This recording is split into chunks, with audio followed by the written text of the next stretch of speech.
daddy, so a pseudo killer. I'm a pseudo killer, intellectual sunsling. I'm a pseudo killer, intellectual sunsling. I'm a pseudo killer, intellectual sunsling. Pseudo gon' die, they saw a pseudo killer. I'm a pseudo killer, intellectual sunsling. I'm a pseudo killer, intellectual sunsling. I'm a pseudo killer, intellectual sunsling. Who do you believe in? People bringing misinformation when that information ain't disinformation. That's disinformation. Gotta know the difference in information. Get information with the pseudo killer army hunting pseudo. Cause you gotta train your mind to fight against them pseudo judo. People with the scholarship salute, we give them kudos. But the people with that look of shit, we look and see straight through those like telescope. If you ain't speaking fast, we gotta tell them folks and let them know the truth. You bringing malinformation to blast, then you the Ku Klux. Like say, don't talk me to death, bro, what the proof of? Good juju chillin', why you wanna go way bad juju up? Shalom boy got the tank in the cut. I'm in Sosa World plotting on the kick though with Kent. Come Tiffany gave me the pseudo names on the list and said went and got the low. Anthony got him in the scope, Gullah and Gozy. Make sure DNA ain't a problem for them folks, cause a pseudo gon' die, they saw a pseudo killer. I'm a pseudo killer, intellectual sunsling. I'm a pseudo killer, intellectual sunsling. I'm a pseudo killer, intellectual sunsling. Pseudo gon' die, they saw a pseudo killer. I'm a pseudo killer, intellectual sunsling. I'm a pseudo killer, intellectual sunsling. I'm a pseudo killer, intellectual sunsling. We're not attacking individuals. We're attacking the information and attacking the methodology. This is long time coming right here. Let them know that we right there, running neck and neck with all other communities. We will not be left behind.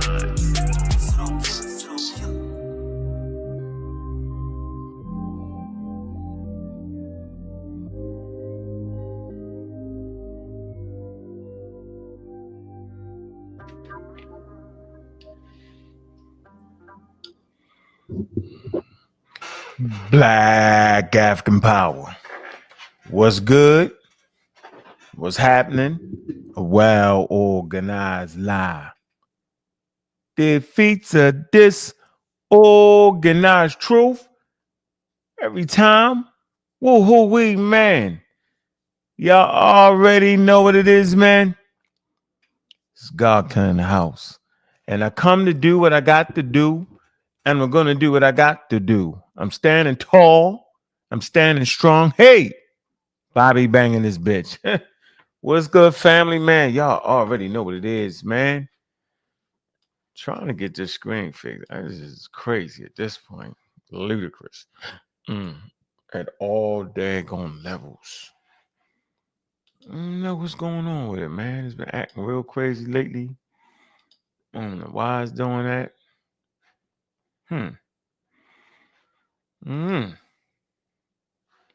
The layouts.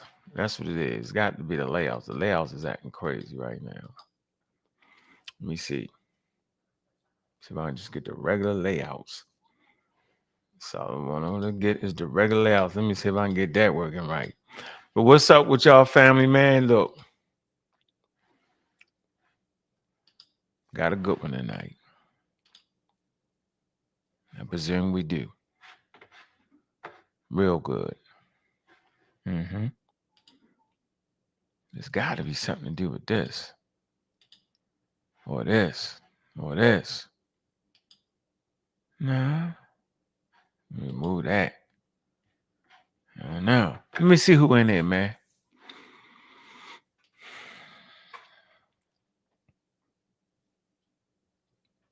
I see you, Rob Rich, sir, man. Black African Power.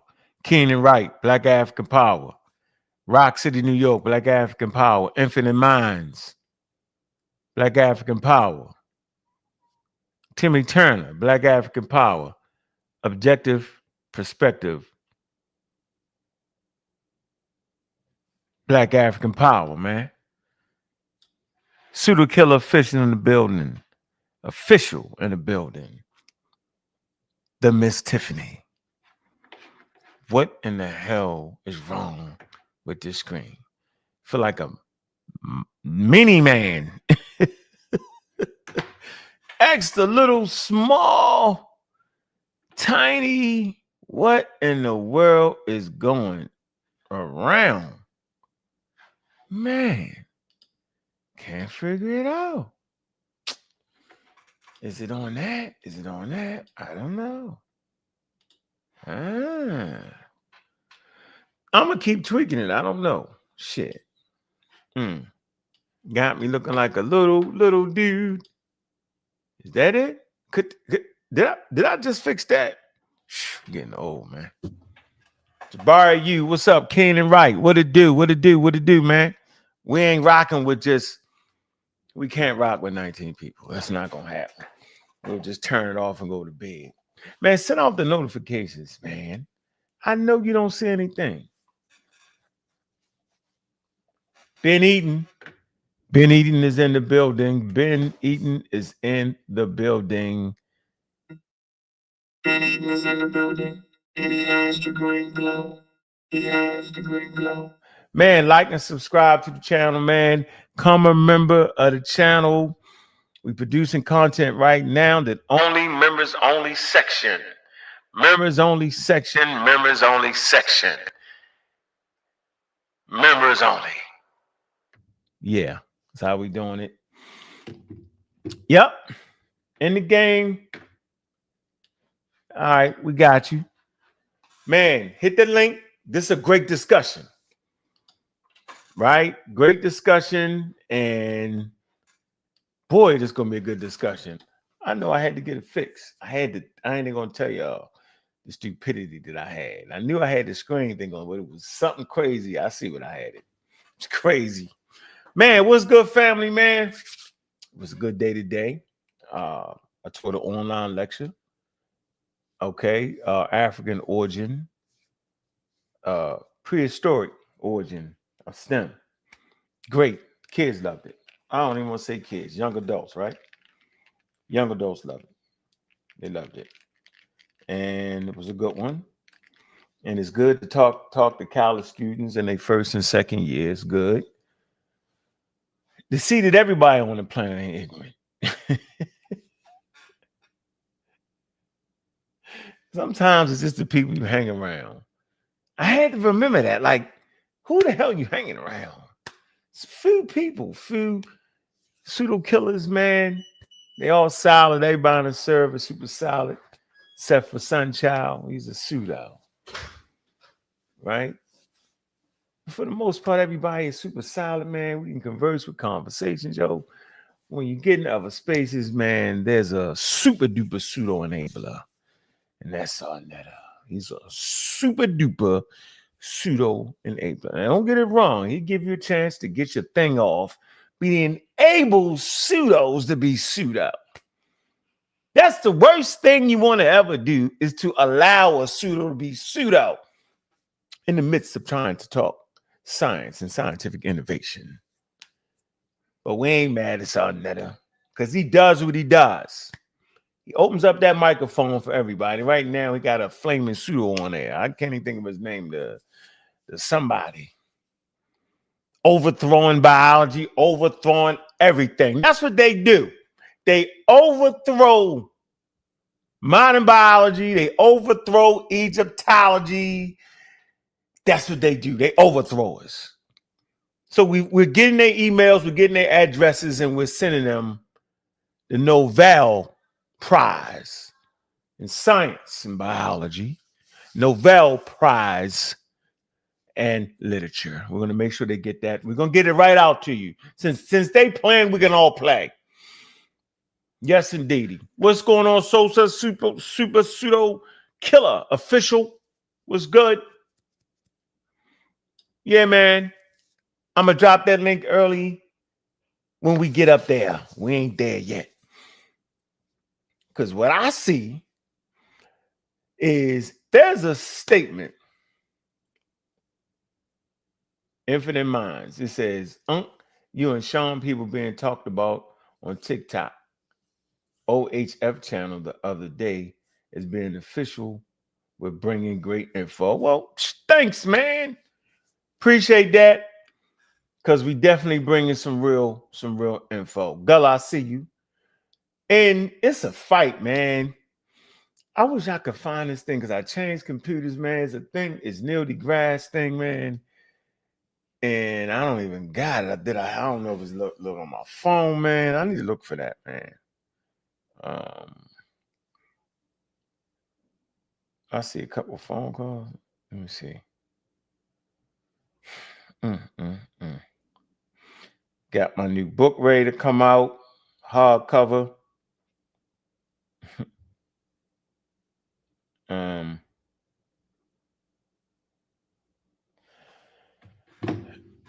And we doing our damn thing, man. Big up to Dr. Bailey, aka Dr. Mayat. Oh yeah, Mayat. Man, hoping that abstract gets through. All right. With my second paper, I'm on there with a couple doctors. Appreciate that. And so, try to teach the lessons, man. It's not what you know all the time. It's who you know. Forging friendships is essential. And I believe that be the most important thing you can have when you putting together any type of organizations. You got to get the right people, man. Big up to Gary, Pseudo Killer Army. Big up to the show y'all be putting on, man. Space Age Africans, man. Galaxy and beyond. Appreciate y'all doing y'all thing. Big up to Juju, she's in Africa. Got to get the videos off the phone. Brother Lau, I see you, man. Big up, brother. Blessings and peace and salami and bacon. But we really appreciate the friendships that we have forged over the years because it is essential for survivability in this little teeny space we have. We're in the marginalized community. Queen Cheetah was good. Good to see you around. Absolutely. The homie Steph. Good to see you. So we're going to drop this link, and y'all know what the thing is tonight.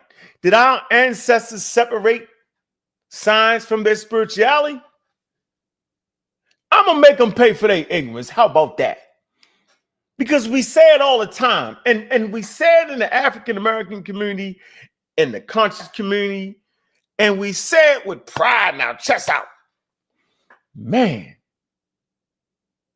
Now, y'all not lying about that. They definitely didn't separate their science from their spirituality. No, they did not. So y'all got that point, and you're right.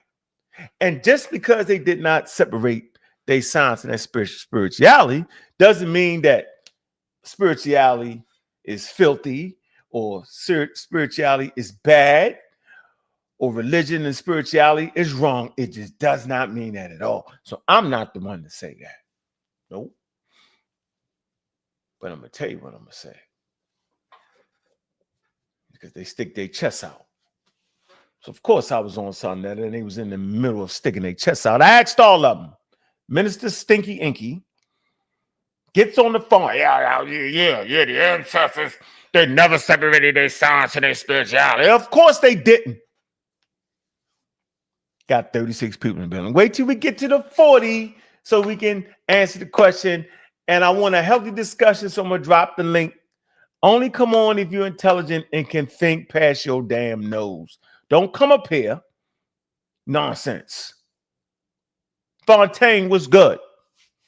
Don't come up here with the flim, flam, blam, blam, boom. Don't do it. Make sure y'all know that it's going down on Saturday too, man. I'm going to start studying tomorrow. Yeah.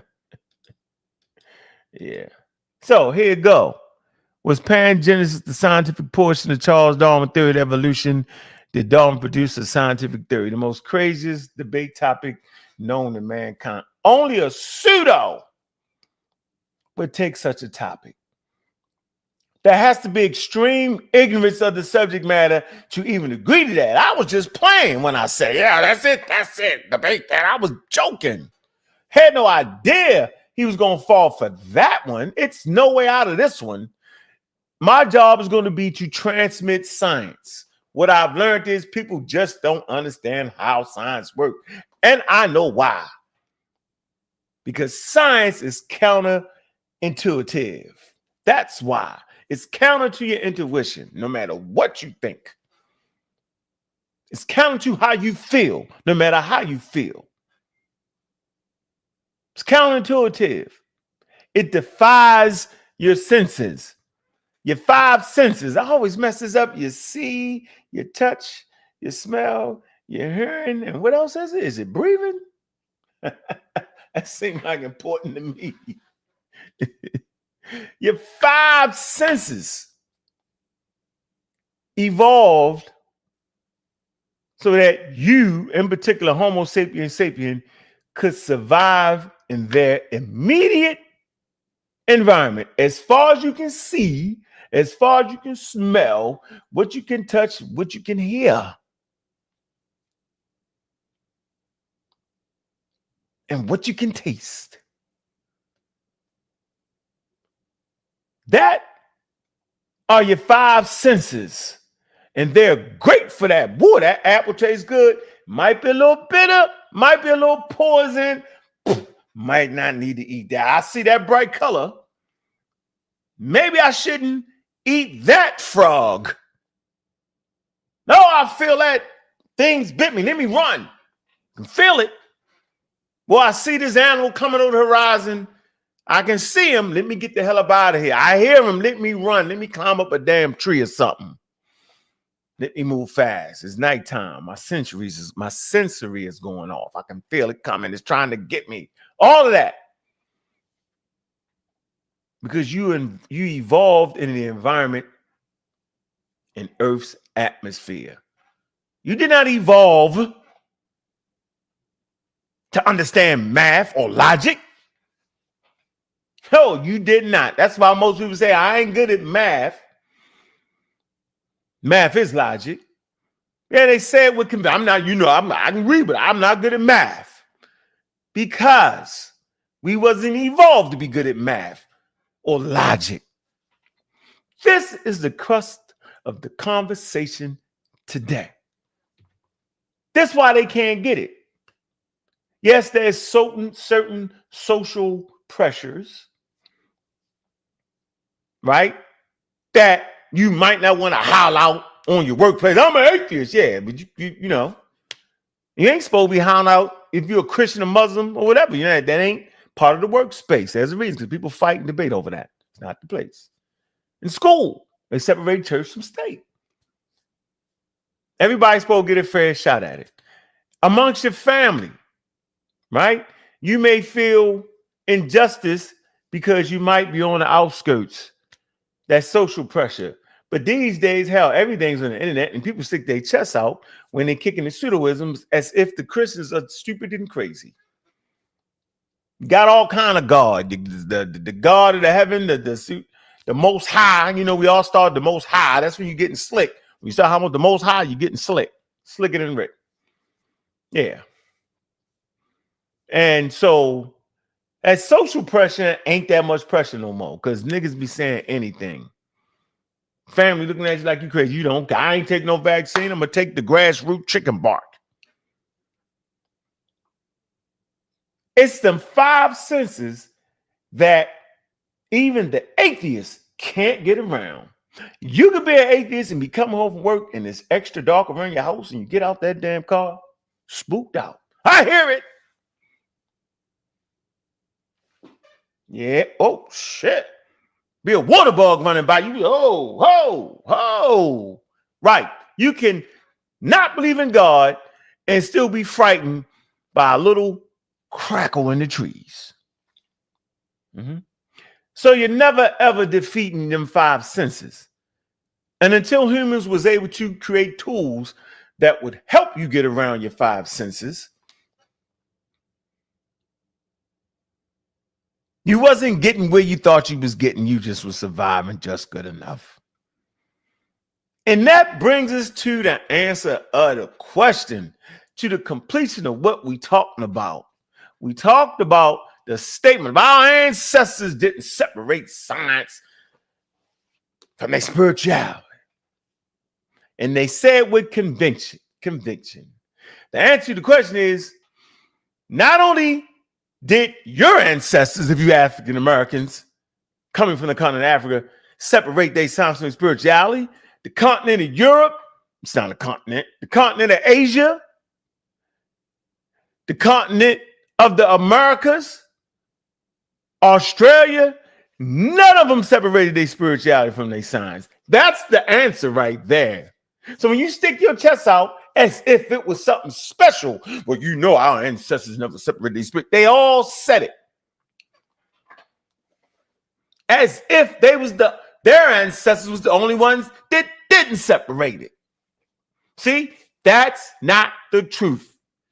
Your ancestors from Africa were not the only ones that did not or could not reach the point where they could separate their spirituality from their quote unquote proto-science. Let me say that very, very clear. Now we know that's a human thing to take that card off. Because they've been saying that shit for years from day one. So now it's trying to put the end of that. We take the pieces away real slow. We don't want them to fall flat on their face. We just want to take it away real slow. Now we know. Since we're getting close to the debate, we already know how everybody is thinking. Oh, man, I'm trying to separate the sausage.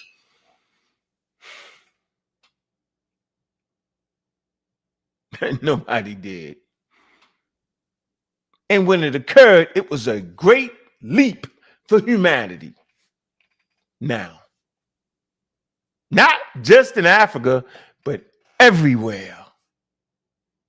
As they start to do that, it became the great leap. Absolutely positively. Now, let me see if I can find this. Let me see if I can find this little presentation right here. This little slight thing right here. Right? We can get where the rubber can meet the road. Let me see, do I got that? Oh. Nope. No, let me see. Is this it? No. Nope.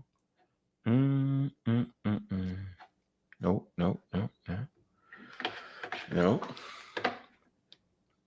Because I want to make these points very, very clear here. All right. I don't want to mess it up.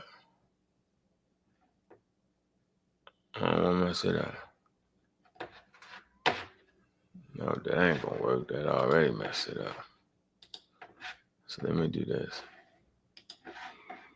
Let me do this. I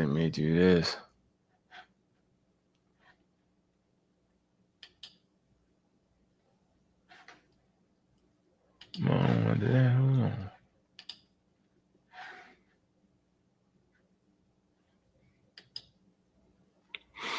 Okay.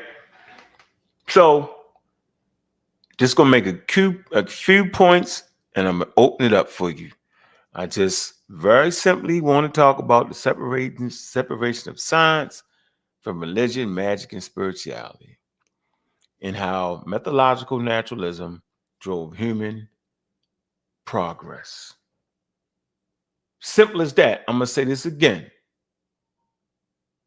Methodological naturalism drove human progress.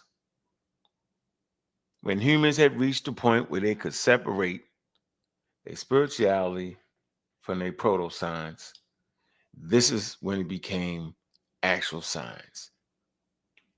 And so for a minute, let's talk about the pre-separation period, and that's going to range somewhere between 500 BCE. So knowledge systems were holistic and integrated. You have people always talk about holistic everything. Yes, absolutely. So y'all got it honest when y'all make that statement. But like I say, it's counterintuitive. Damn near everything about science is counterintuitive. So knowledge systems were holistic and they was integrated. Spiritual, magical, empirical practices intertwined. It's key. So we're not going to sit up here and act like they didn't have herbs. We're not going to sit up and act like they didn't have medicine men. We're not going to sit here and act like people weren't getting attended to medically and gotten better. They did get better. It was sick, and then you could get a little better based off of certain concoctions that was time and tested, based off of data that you had produced from looking at making decisions. Yes, early humans made decisions all the time. That's how we was able to get you this point. So we know they was making decisions, good and bad, right? Okay. But their explanations of it involve spirits, gods, and cosmology. Okay. At this point, 500 BCE, right? It's slow technological change. Now, why is technological change slow? Because it's intertwined. You can't get out of your own way. That's why. Now, from 500 BCE to 500 CE, we're talking about early natural philosophy. The first attempts to explain nature using natural causes. Aristotle emphasized observation. Rational inquiry begins, foundation of future scientific thinking. And y'all know I always talk about the history of atheism. My, oh my, now you see why I talk about the history of atheism. Because you start to get the Greeks trying to give some thoughts outside of their religion. And guess what happened, man? They got enslaved. They got murdered and they got put the F out. That's what happened. Even if you look in Diop's book, he actually talks about it. I got to find it. Where is that at? I ain't going to bog y'all down with that, though. But he actually talks about that. Kind of threw some extra in it. But yeah, he overwhooped a little bit. But yes.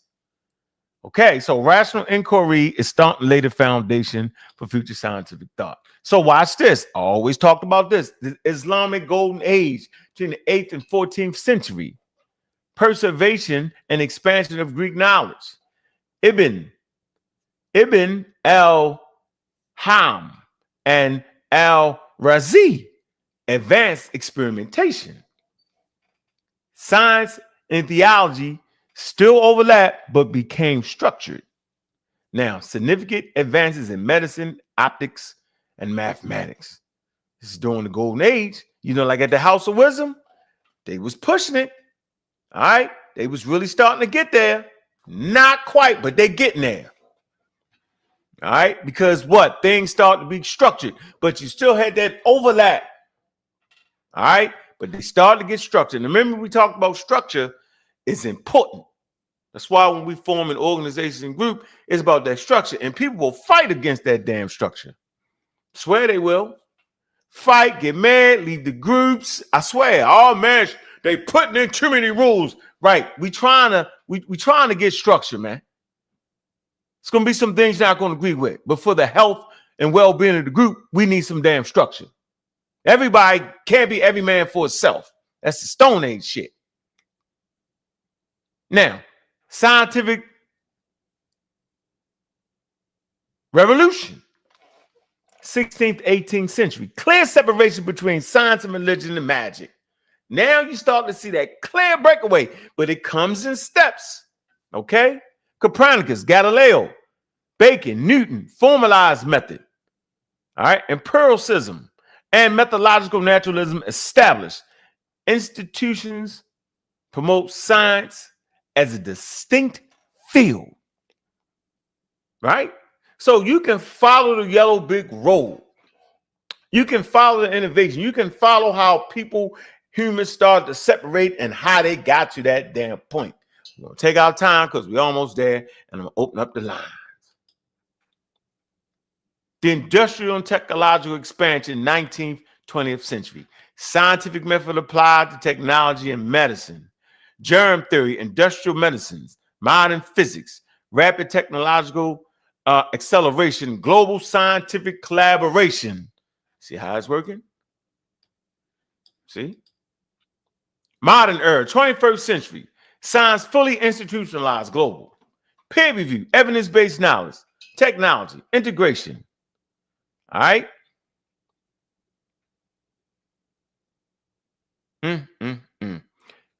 Coincidence with personal spirituality, but not as evidence. So it coexists now. Right? Your religion over here and spirituality over here, and your science over there. But you're not using your personal spirituality as evidence. Now, rapid innovation in health, climate, space, and AI. Yeah, all because what? Because we managed to separate it. So let me just give you the timeline. All right, pre-separation, holistic knowledge. All right. Okay. Natural philosophy, rationalism, Islamic golden age, structured science, scientific revolution, methodological naturalism, industrial revolution, acceleration, modern era, global science. All right. And that's where we at. So when you make that statement of our ancestors never separated science from their spirituality, you're right. But not only did your ancestors not do it, every other damn ancestor on planet Earth didn't do it. So it ain't that special. It's part of Homo sapiens sapiens, man. So what you thought was a piece you had in your war chest, I'm taking that away. Yeah, we're on the pre-debate now. That's what we doing. Man, let me get somebody up in here. All right. Let me drop that link, man. Hope y'all willing to join me, man, and further the conversation, man. All right. Our ancestors never separated spirituality from science. Thus, our ancestors wasn't able to continue to compete. Thus, you still find hunter-gatherer tribes in Africa, in South America. You don't find them in North America.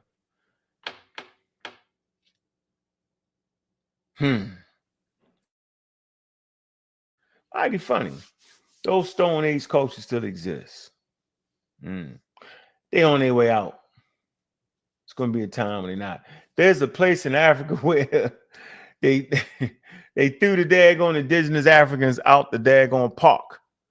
You know, you're in Africa, they parks is different. Like they large ranges. You know, square millions of miles. Be a park.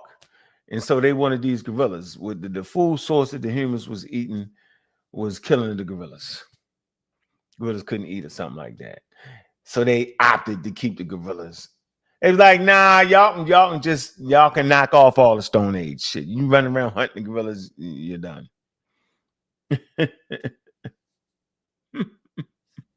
You're done. Nah, y'all gotta come. No, y'all done. We gotta get y'all out of there. Come on. Get yourself a car, get yourself a house, knock it off. You're not playing the Stone Age no more. That's funny as hell right there, man. All right, we got the first caller. What's going on, Cedric? How you doing, brother? What's good? Peace, God killer. Peace, God killer. Yeah, it's good to see you back in the debate arena. I know the energy that you're feeling. I'm rustling up some of these type of debates, and it seems that it's something in the air that these are the topics that we're talking about. Like you're breaking down methodological naturalism. I've got different slides for two separate debates having to focus on this exact point. Take us back 3 years ago when we started this mission. What was the number one thing that I was focused on? Sosa calls me Mr. Methodological Naturalism because it comes right back to that. So yeah, Sir Francis Bacon solidified the methodology. Before him, David Hume said, man, without evidence, sourced up or shut up. In the 11th century, the Arabs became the first scientists doing actual experiments. So yeah, it's an evolutionary process where we separated the two from each other. To this point, we walk into a hospital with a saint name on top, but the practice in there is strictly science. So they could put Jesus on the building, but separate that stuff at the door. Had a little room in the side, you know, a little room.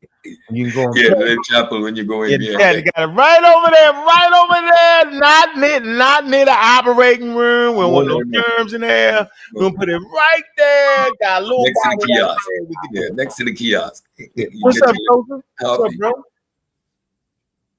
What's going on, brother? Yeah, one of these nice discussions. I heard what you call it again, Cedric? Naturalism, methodological naturalism. Yeah. Talk about it all the time. I heard y'all talking about it all the time, right? Yeah. But god damn it, I didn't know it was gonna pop up, based off of the statements of we never said rouse. I said it all the time, right? But now I see where that fits in. So big up to y'all, right? And so I think now we can join that together and give more clarity, yo. Because that fits right there. That's crazy, ain't it? Yeah. And again, they confuse, and I see it that they misrepresent our position. And we say it all the time. We're skeptics, and we use certain tools. We do not hold a particular philosophical position. But because the terms are so similar, and if you're not properly grounded in these philosophical concepts, you're going to confuse metaphysical naturalism with methodological naturalism. And these are two distinct things. One is a tool, and one is a worldview. And we are skeptical. We do not hold an absolute worldview in either sense. That would be unscientific. Mm-hmm. Got something to add there, Mr. Sosa? No. But so what's been the word? What's been going on? You're just coming off another show? Yeah, that was early. I like yeah. Just early today. Yeah, it's super studio crazy. I forget the man. I can't think of his name, yo. And I made you dizzy. Yeah, he's loud. I got it off in early, and then the dizzying effect came in with the guy talking. Yeah, he does some readomship. What's his name? I think it's Commission of Death. And he does 700 slides. No, I wasn't talking. No, I wasn't talking. No, but he was definitely going on after that. I asked all of them the question, and they swore me to a man that our ancestors never separated science from their spirituality. I say, yeah, that's why I wasn't science. I think that's probably what needs to be hammered down. Like, okay, we can agree that they didn't, right? Yep. So I think the next question should be, was that a hindrance or did that help them? So I'm saying, if they thinking that you answering is the dagger. No. Now that we know that they didn't, I'm saying, did it help them along? Or did it stunt their progress? That's what the conversation we had right there, It slowed their progress all the way down, bro. Yeah. And see, that's not a knock. That's not putting a knock on them. See, that's where they get it messed up. They think first of all, they think it's a grand achievement not to separate your science from your spirituality. Then they think it's exclusive to the company. Nobody did.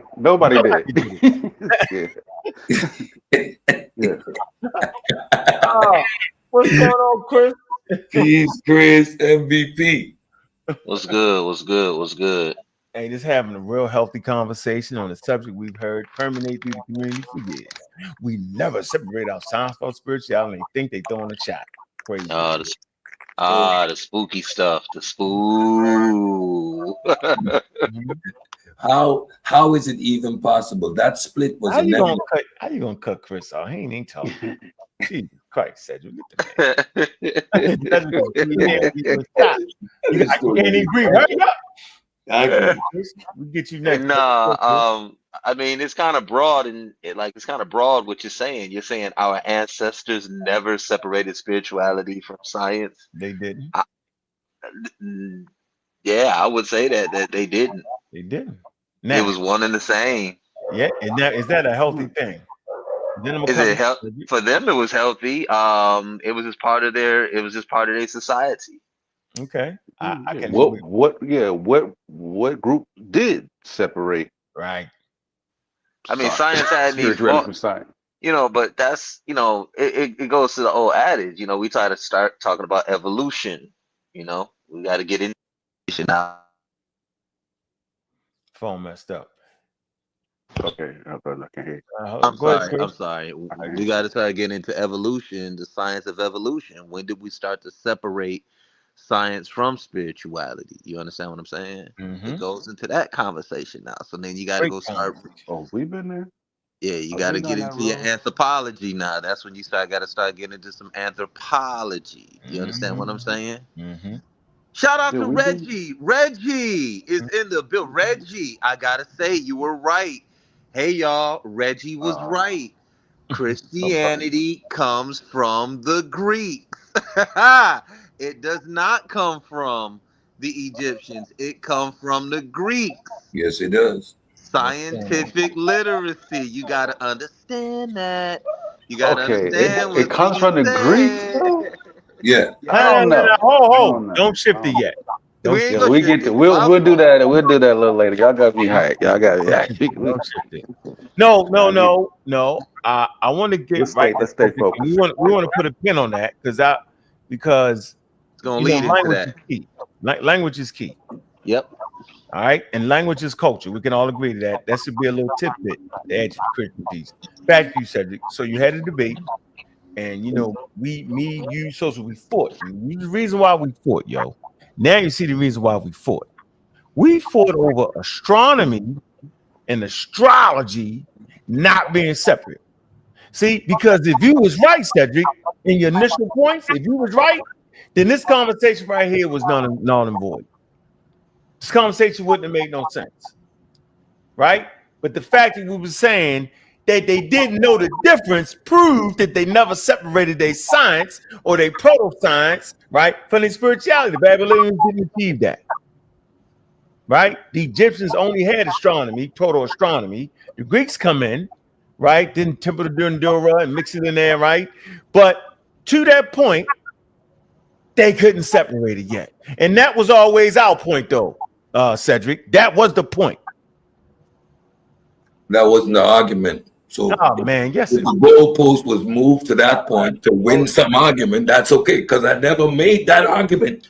That's the whole point. I never made that argument. I'm saying we are engaging in a historical attempt to look at how these things develop. Were they two separate entities? And you had one was next to the other.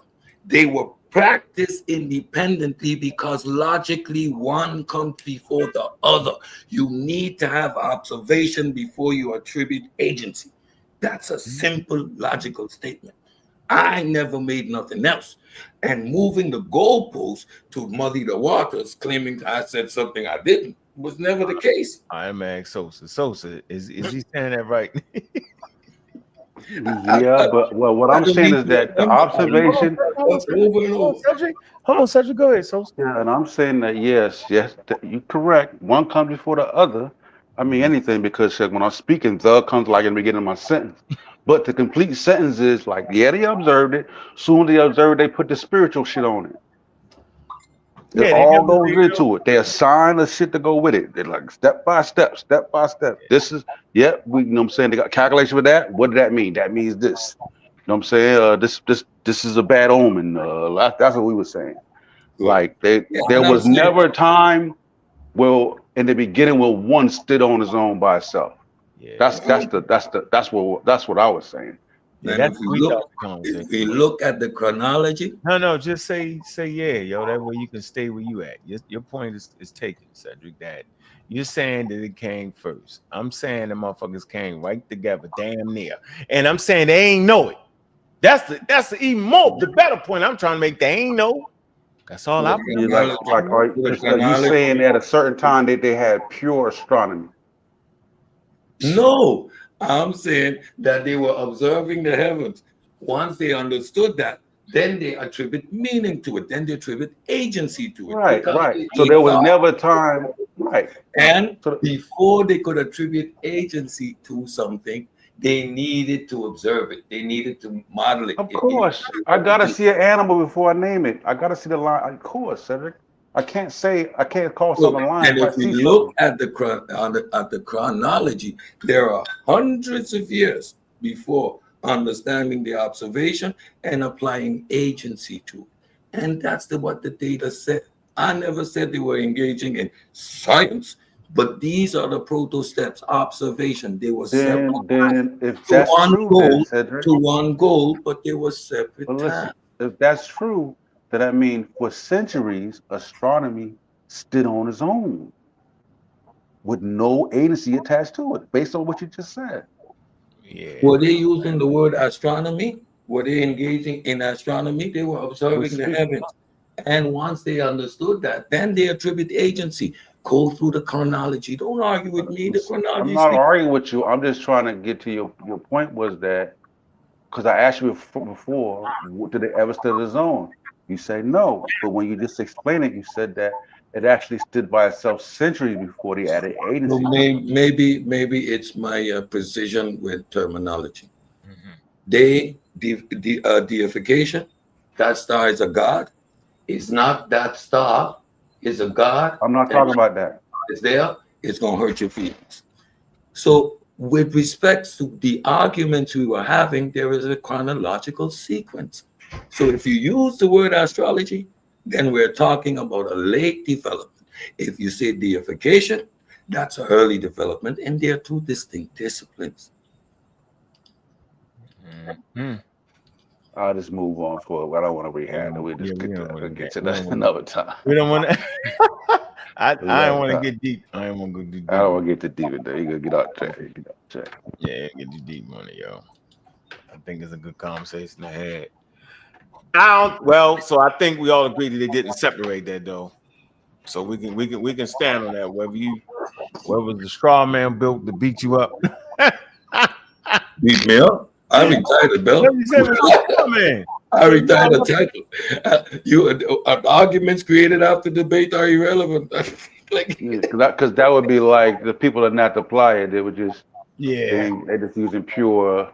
Yeah, crazy. That's what I'm saying. If I can rock. If you want to rock with that, said it. Then the ancients had science, flat out, bro. Yeah. Flat out.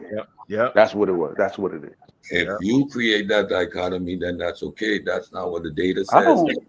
That's not any argument I made.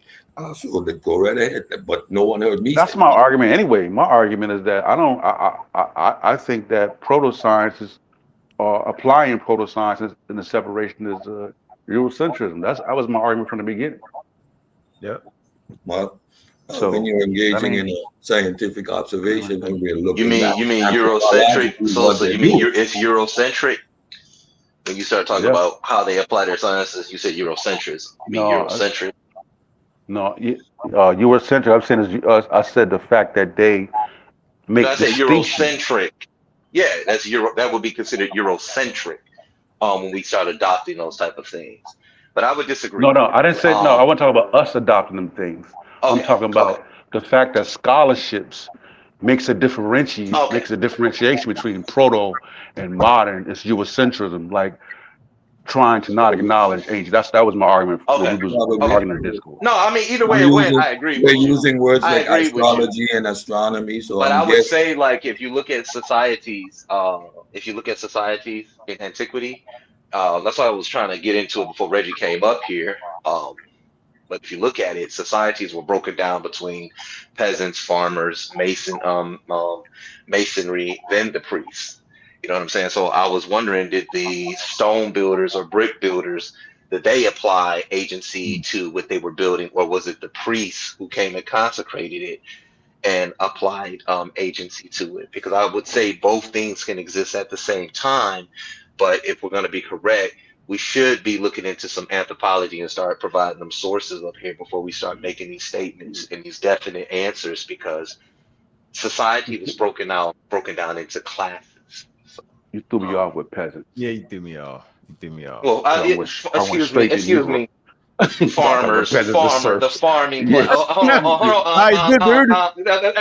The farming class. Excuse me. You know, language is key. You know what I'm saying? No. In ancient Egypt, you have the eloquent peasant, right? So that those type of words can be used if you in fact qualify it. So it shouldn't be thrown off. Thank you. It shouldn't throw you off. You should. No, when he said it, I was like, if there's a problem, no problem. But we could clarify it, because these terms are often used, but you have to show the nuances and the distinctions between a European feudalism and peasants, and how they apply those terms to Africa, agricultural. Yeah, but even in what then, Chris, like they ain't. We know they're not reading. They're not the literate class, right? Well, that's somewhat of a red herring. because I'm not saying that that's not my argument. I was speaking on the classes of people that existed in antiquity. And since Reggie brought up ancient Egypt, I will use ancient Egypt. And if you look at it, it was broken down into classes. You understand what I'm saying? Yes, I speak in a modern sense, but we know ancient Egypt was broken down into classes. And then now what we would have to do is provide source material to say, did the stone builders give agency to what they built, or was it the priests that came in there and consecrated the building? Because that's what you see a lot of in ancient Egypt. It would be the priests that would go in there and consecrate it. We don't know if the masons or the stone builders or the bricklayers or whatever we want to call them, you know, that's semantical. Yeah. We don't know if they did it because we're not providing the audience with source material. And me and Ankh I'm confused. You're losing me. What you saying, Chris? You're losing me. Like, what I'm saying is it's even based on the conversation that we had over the phone for about when you're having these type of conversations, it's best to provide material so everyone can follow. You know what I'm saying? And that's where the study of anthropology comes in, because when you're dealing with anthropology, you're dealing with the study of ancient cultures and how they did things. Us just sitting up here arguing or speaking about, did our ancestors apply agency, science and spirituality, where they're the same? Yeah, both things can exist at the same time, but let's show how they did it. You understand what I'm saying? We gotta understand we can do that because you gotta understand, like, even like you may think this is not like something we having off the fly. This is based off, we've already done this. That's why we're having these conversations. We can still do that though. Yeah, we can still do that. Pulling up sources. Well, this is not like apology book. They did not separate it, but it wasn't just Africa. It was everywhere. It didn't do it. That's the point. First talk about the Edwin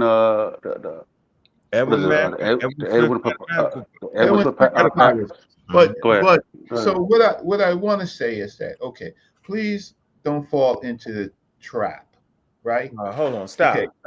Wait, I can smell you coming with the smell. I can see it. You about to act like, watch. Go ahead. You never know what I'm going to say. We're together, Reggie. We locked in together, Reggie. We're on the same team. Reggie, don't fall for that. Don't fall for what I'm trying to do right here. Don't fall for that. I know the trap. I know where Chris at. I know where you at. Know where Sos at. Go ahead. I'm from a community that studies ancient Egypt. That we have people, Christians and other groups of people who are really those people sneaking in and acting like they're studying this culture, and they're not. So what we have to do is a transference of terms from the Christian European world, the Hebrew world, onto Africa. Okay, the Himnetcher is not a damn priest. Himnetcher is not a priest. Right? What we got to do with the conversation, though? Tie it in. So we can make sure you ain't trying to trick us through terminology. No, because you already have know what that was, right? Now, so what? I gotta buy. I'm saying they ain't separate their science from their spirituality. Okay, so let me. Do you agree or disagree with that, Reggie? No. Do you agree or disagree with that? It took you too long, Reg. No, I disagree. You about to scam us out? You disagree? Okay. Yeah, I told you I heard him. I knew it was coming. So I'm gonna disagree because that's what they want you. No. That's what they want you to do in this debate. They want spirituality to live, right? So the fact of the matter is, right? Yes, Enki, the Hebrews, and all that group of people, they want spirituality to live. Spirituality is a fake word, right? The claim that Africans never separated science from spirituality is an oversimplification. Does not accurately reflect the diversity and complexity of African intellectual and cultural traditions. Right? It does not. It's an oversimplification, right?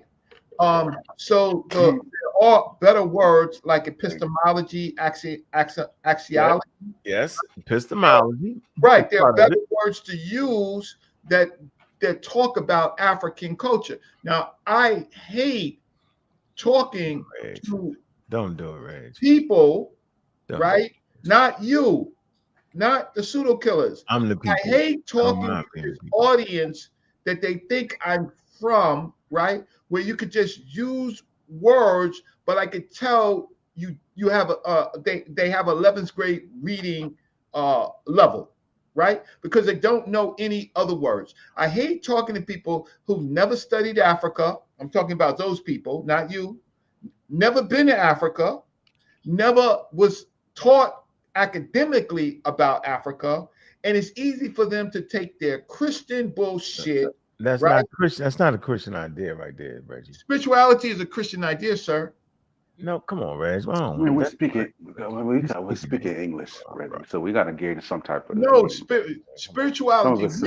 When did here would be a funny question. That's definitely semantics. When did the word when did Africans start using the word spirituality? I don't want to do it. Man, see, Reggie, come on, we can't. No, because see, if I was gonna know what we're talking about, so if I listen, this is a practice counter conversation.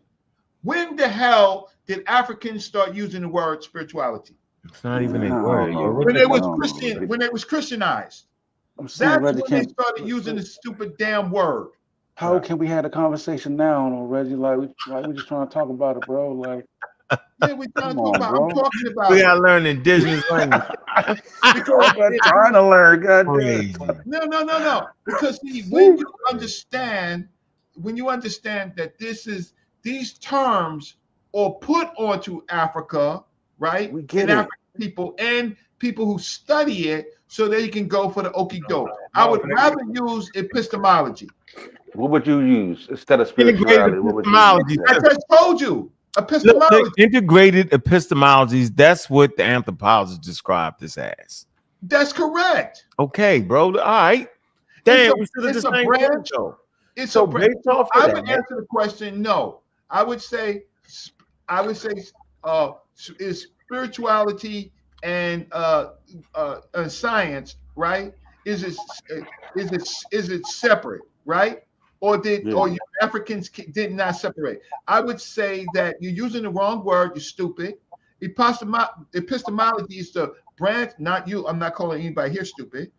Epistemology. You all stupid, Reggie. Shit, because I'm feeling stupid listening to you. So you can definitely go.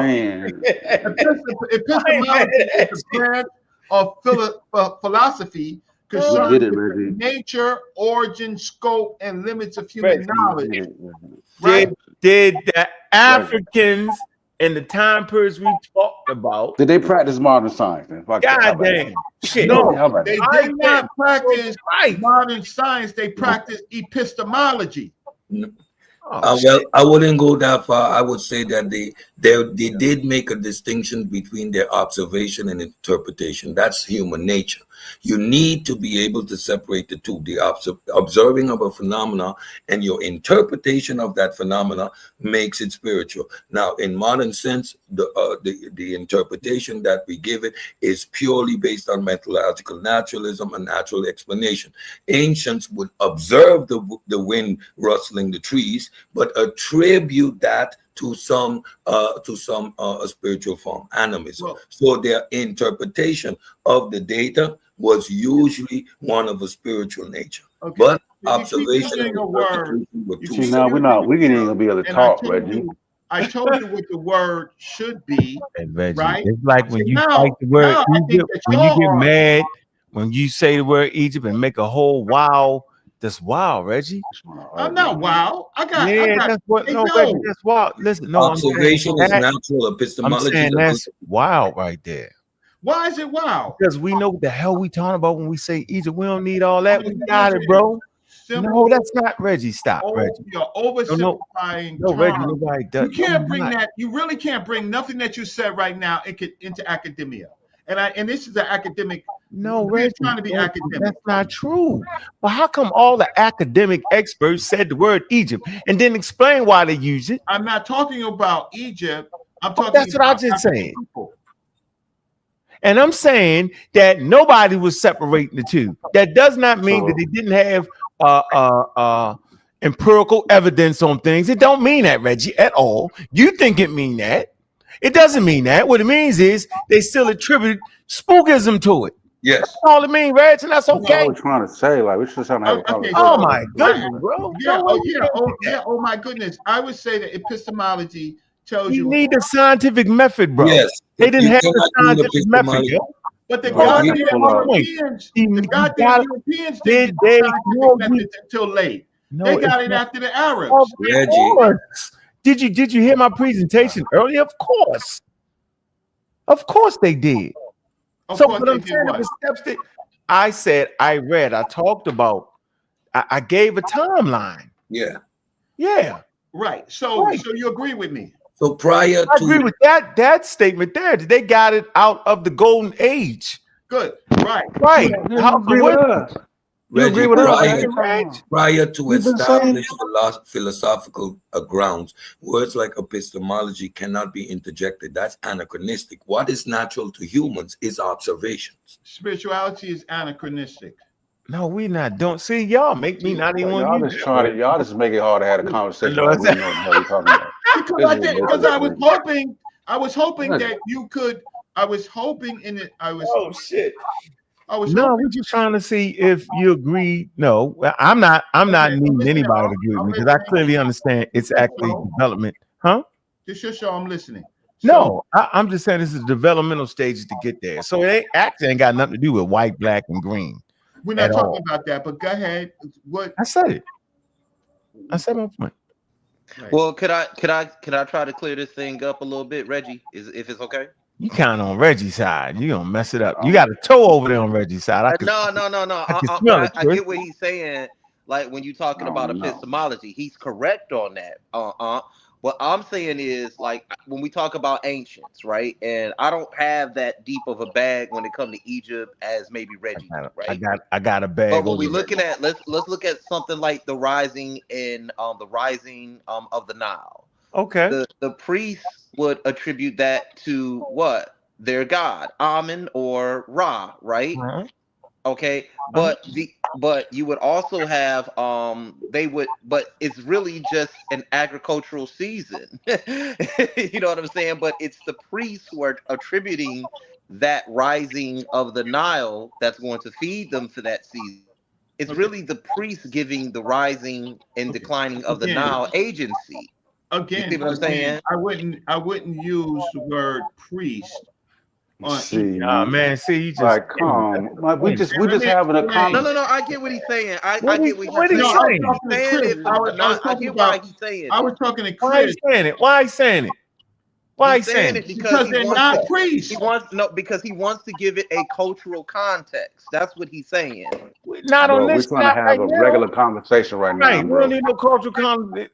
Yeah, Hold on. Say that for when you got the metal netto out and shit, that and the him do never and all that, man. We just trying to have well, let's not get away with conversations. So, and Ankh. Listen, hold on. I can see him use another word. It could change the whole dynamic. Go to the TLA. That's how you win a debate. Well, let's talk about Europe there. Let's switch the conversation to search to Europe. That's how you win a debate. Oh, by saying they ain't had no God, yo. So you actually think the Egyptians ain't believe in God, yo?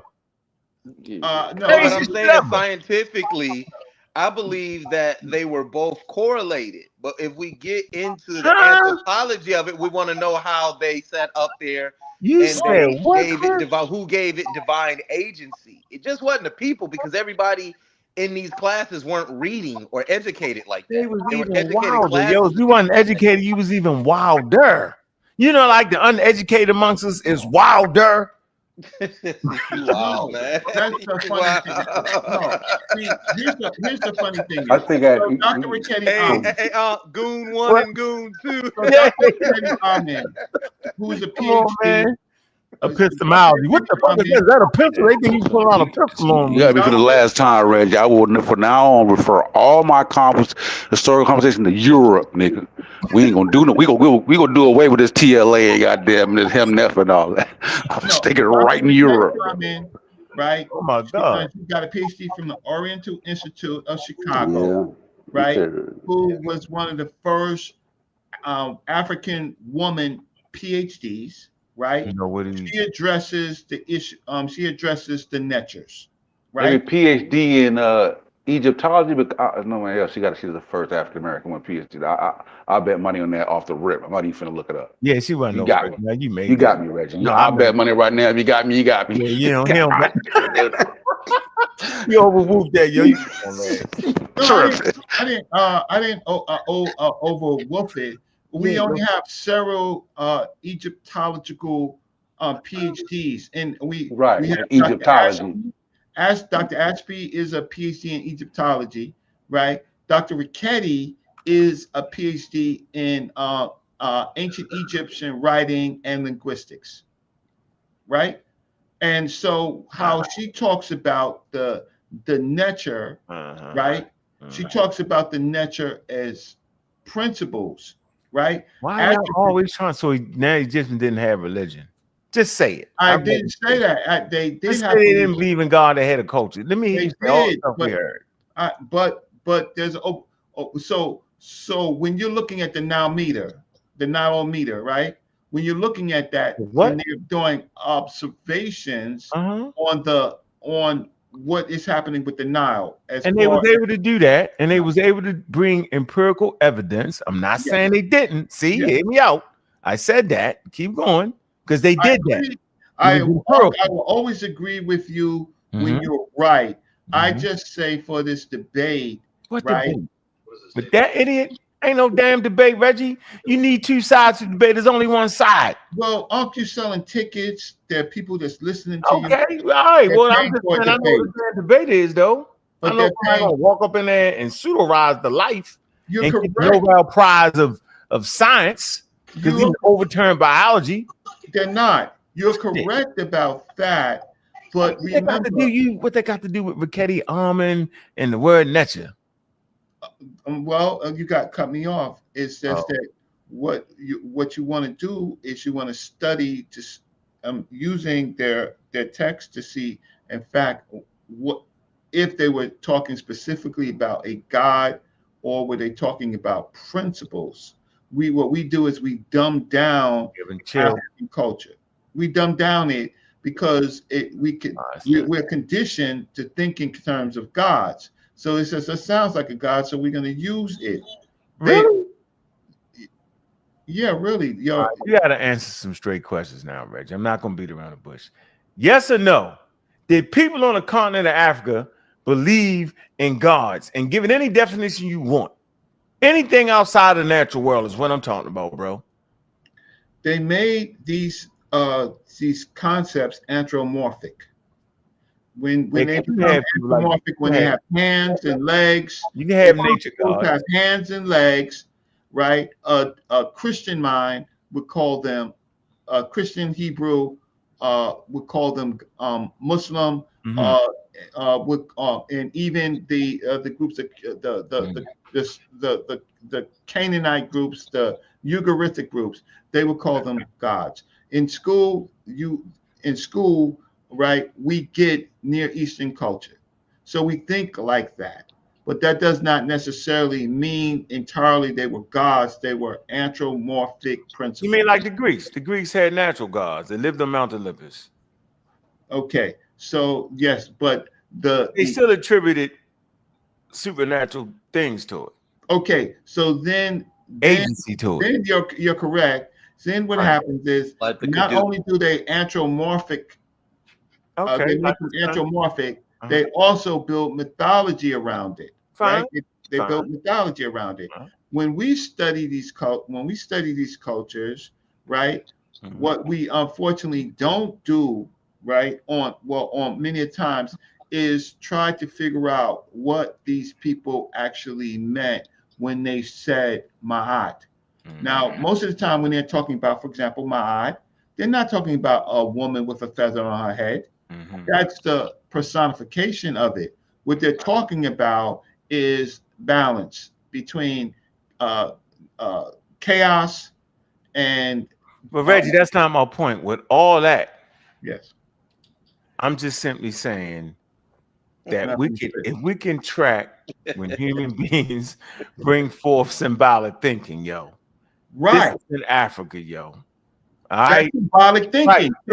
So hold on, I'm just simply man, come. All right, yo, I can't do it. You're using great terms. I'm agreeing with you, and then you're telling me Greek terms. I thought you said Greek terms. I almost symbolic. When things become symbolic, then an interpreter can come on and now try to say what they were doing because it's in a symbolic form. So man, listen. All I'm saying, there's behavior yes, that occurs in human beings, bro. This is what we gotta learn. I agree. You can't keep thinking it's black behavior is white behavior. That's We're why. not saying that. Okay, so I'm saying is we're simply tracking when Homo sapiens got out of the way of their five senses, bro. Became Homo symbolicus. No, your man said that. He was right. It was always Homo symbolic. It was always symbolic. Right. When okay, so So now we're trying to make a transition to what y'all consider to be the white man signs, meaning void. Listen, we're talking about like what do we see? What do we see happening when we look at the Edwin Smith papers, the medical text? When we see the medical shit on one side, and we see the magical shit on one side. What's happening there? Yeah. Why is the magic with the medicine? Why do they separate the? That's what we're talking about, Reggie. Like we don't gotta, like we come on, man. Like, Yeah, the development, the steps, Reggie. The Edwin Smith papyrus. No, Reggie, we don't gotta read it, Reggie. No, if you read the Edwin Smith papyrus, Reggie, we understand humans giving agency in all different forms, animism, etc., etc. We understand that. That's human nature. That's nice, but that's not doing. All right, well, I got a great question for you. Let me explain. Hold on. What the hell did they use to separate it then? Okay. Make us aware of what they used to get out of the five senses at 1,500 BCE. Before, hold on, Reggie. Bleeding on the battlefield. Reggie. When your ass is bleeding on the battlefield, right? They're not talking about no damn God. They're talking about how to cut this limb off and tape it off. Right? And categorize. Reggie, maybe you don't get what I'm saying. Okay. No, yeah, I don't think you're thinking. No, I'm just saying. I think you're fighting wrong. With you. No, I don't need you don't gotta agree with me. No, I'm not saying you agree with me. I know what I can do. I'm saying you're not understanding what I'm saying. Okay? That's what I'm saying. I'm saying, watch this. Anthropologists describe this as, hold on, let me come up here. All right, if I come here, right, and talk about what the statement reflects, and we talking about our ancestors didn't separate our science from our spirituality. In some kind of way, you trying to say that they did. That's what I'm thinking you saying. Maybe I could be wrong. All right, you saying that a particular group of people in the world, right, they was able to conquer that shit. All right, bet, because that's what you're essentially saying. Okay, so I'm talking about pre-modern societies, period, including many African civilizations. Knowledge systems was holistic. So I guess you don't agree with that. They were holistic. Okay, so if they was holistic, then natural phenomenon, medicine, agriculture, astronomy, and healing were often embedded with cosmological and spiritual frameworks. Let's say, for example, observation of celestial bodies might be tied to agricultural practices and spiritual rituals. Healing might be both the use of medical plants, empirical practice, and prayer, deviation, or offerings.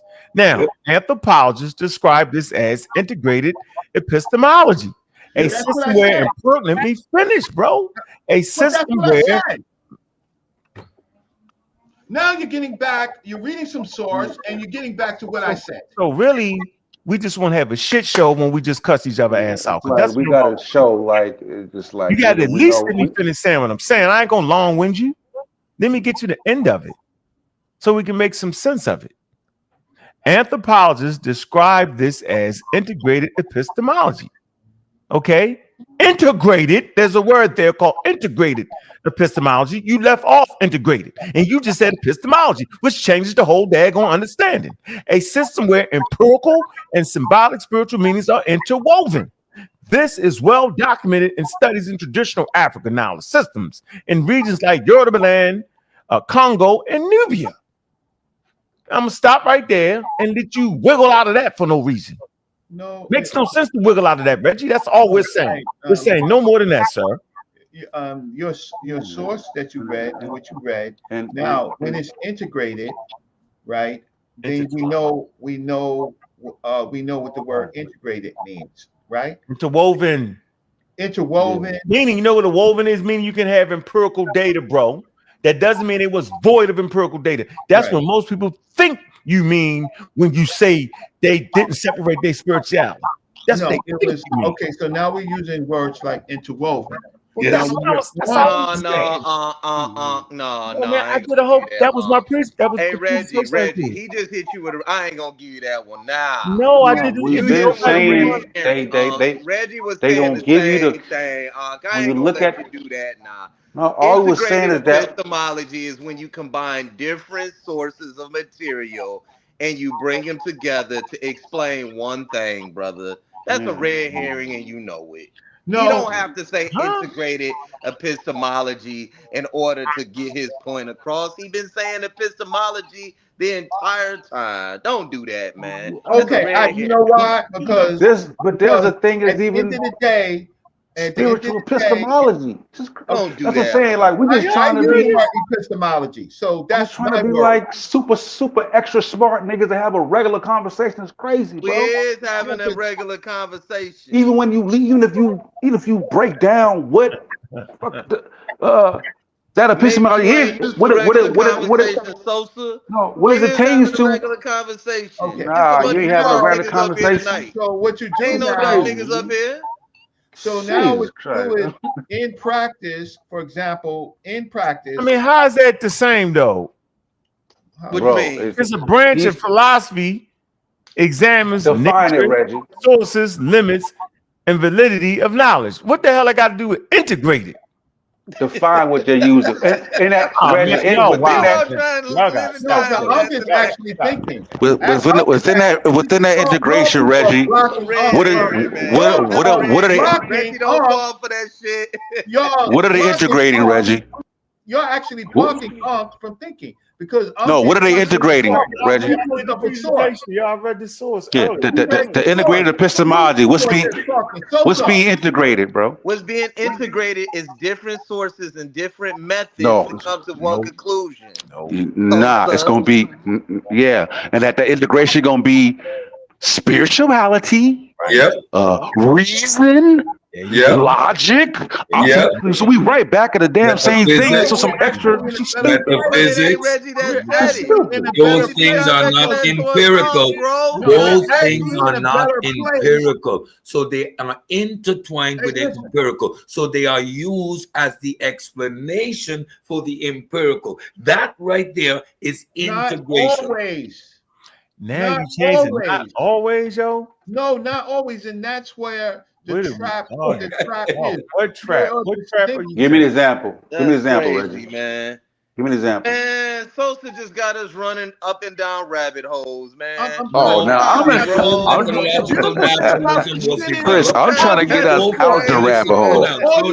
Before David Hume, there was no success.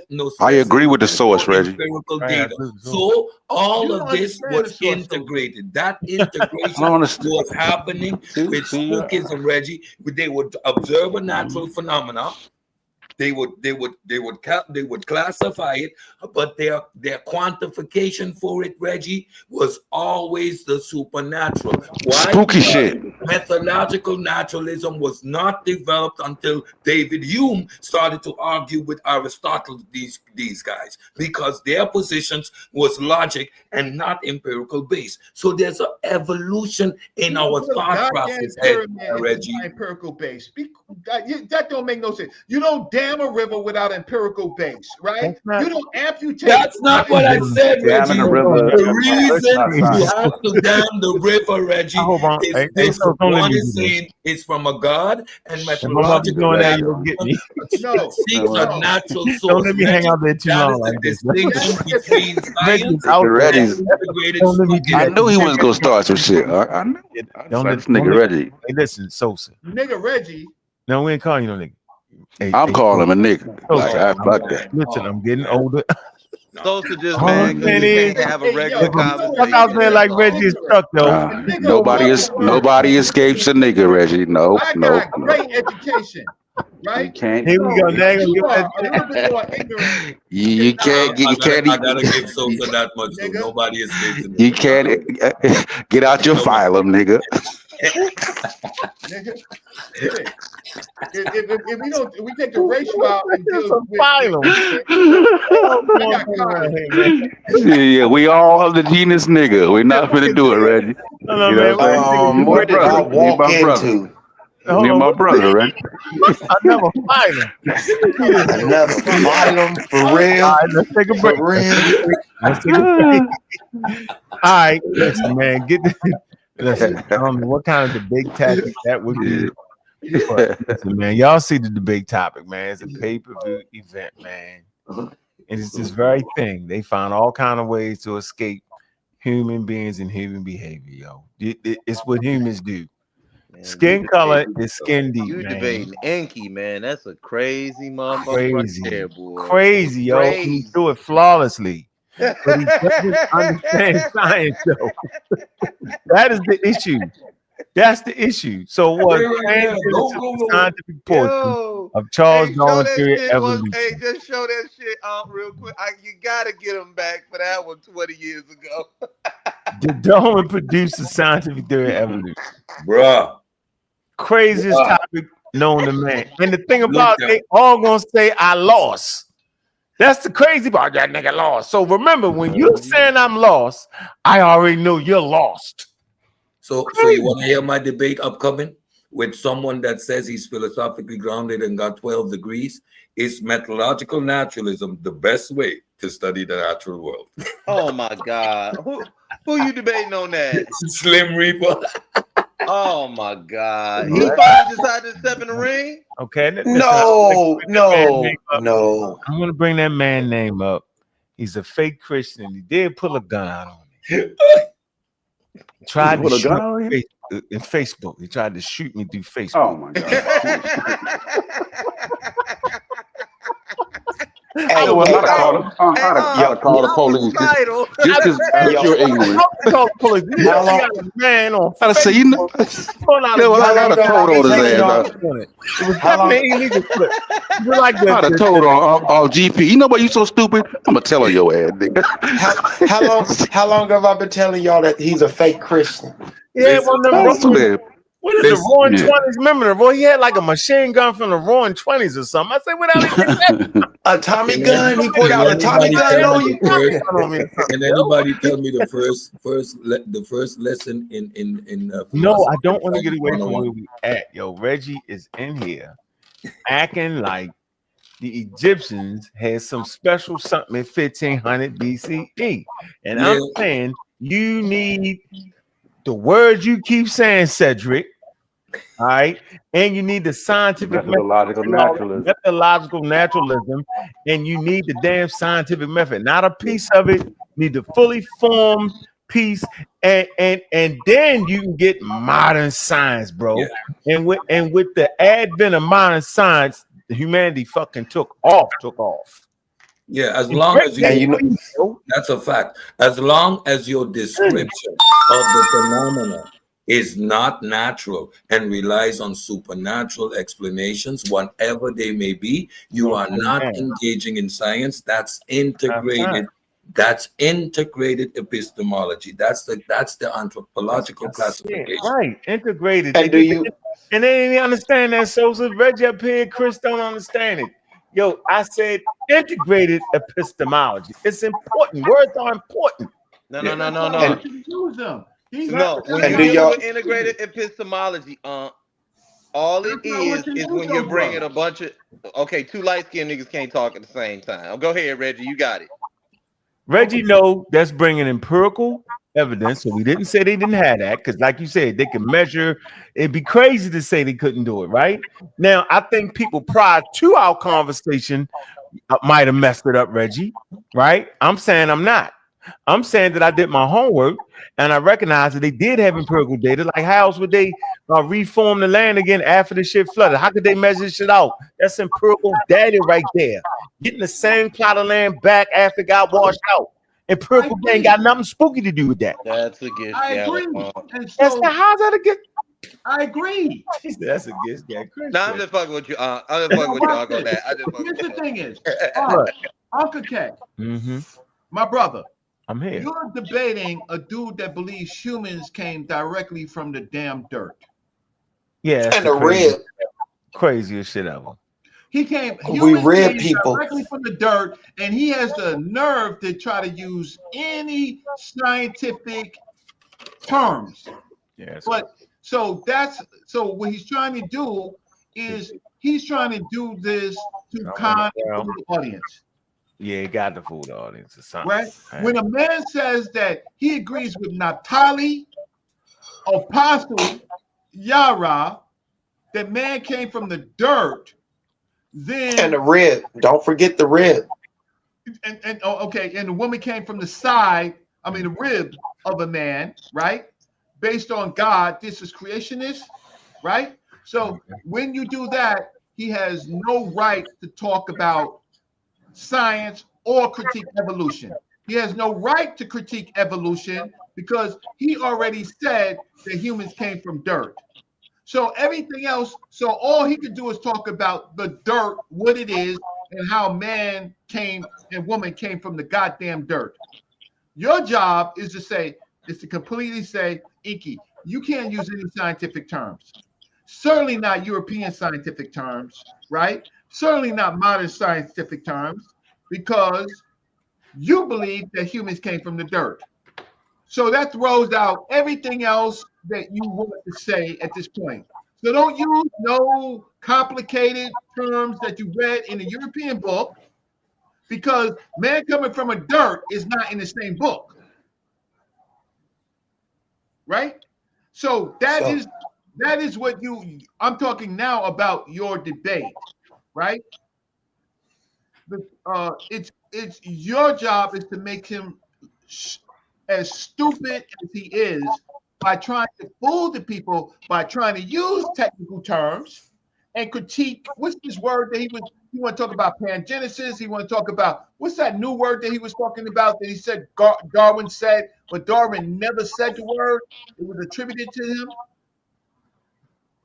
There's a word that he used. Pangenesis. No, there's another word. Cedric knows it.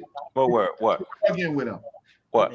I can't remember. I know he interjected a term that was later attributed with the molecular clock.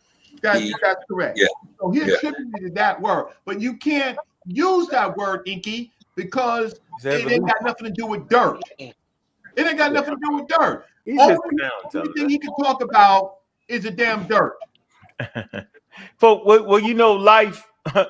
First of all, hell, what life was what? 4 billion years old, something like that. Yeah. The Earth is 4 billion. 3 billion, 3+ billion years. Right? Yeah, and most of it was bacterial. So wait a minute. So it wasn't no damn dirt. Right. Like, no, it wasn't no damn dirt. The shit was soft. It was lava. It wasn't no damn dirt. It's the stupidest shit ever. Ain't no dirt on Earth yet, bro. Like, you don't know this, bro? Right. So and they barely had a theory together on how the planet fucking came together. They call it planet mills. So something like that. And he's gonna try to critique dust particles. But he's gonna fool them. Right. He ain't gonna fool me. I got him. You're not to be fooled, right? You gonna trick me with the fake sign? How you gonna tell me Charles Darwin didn't come together? How you gonna tell me that's what everybody's saying now?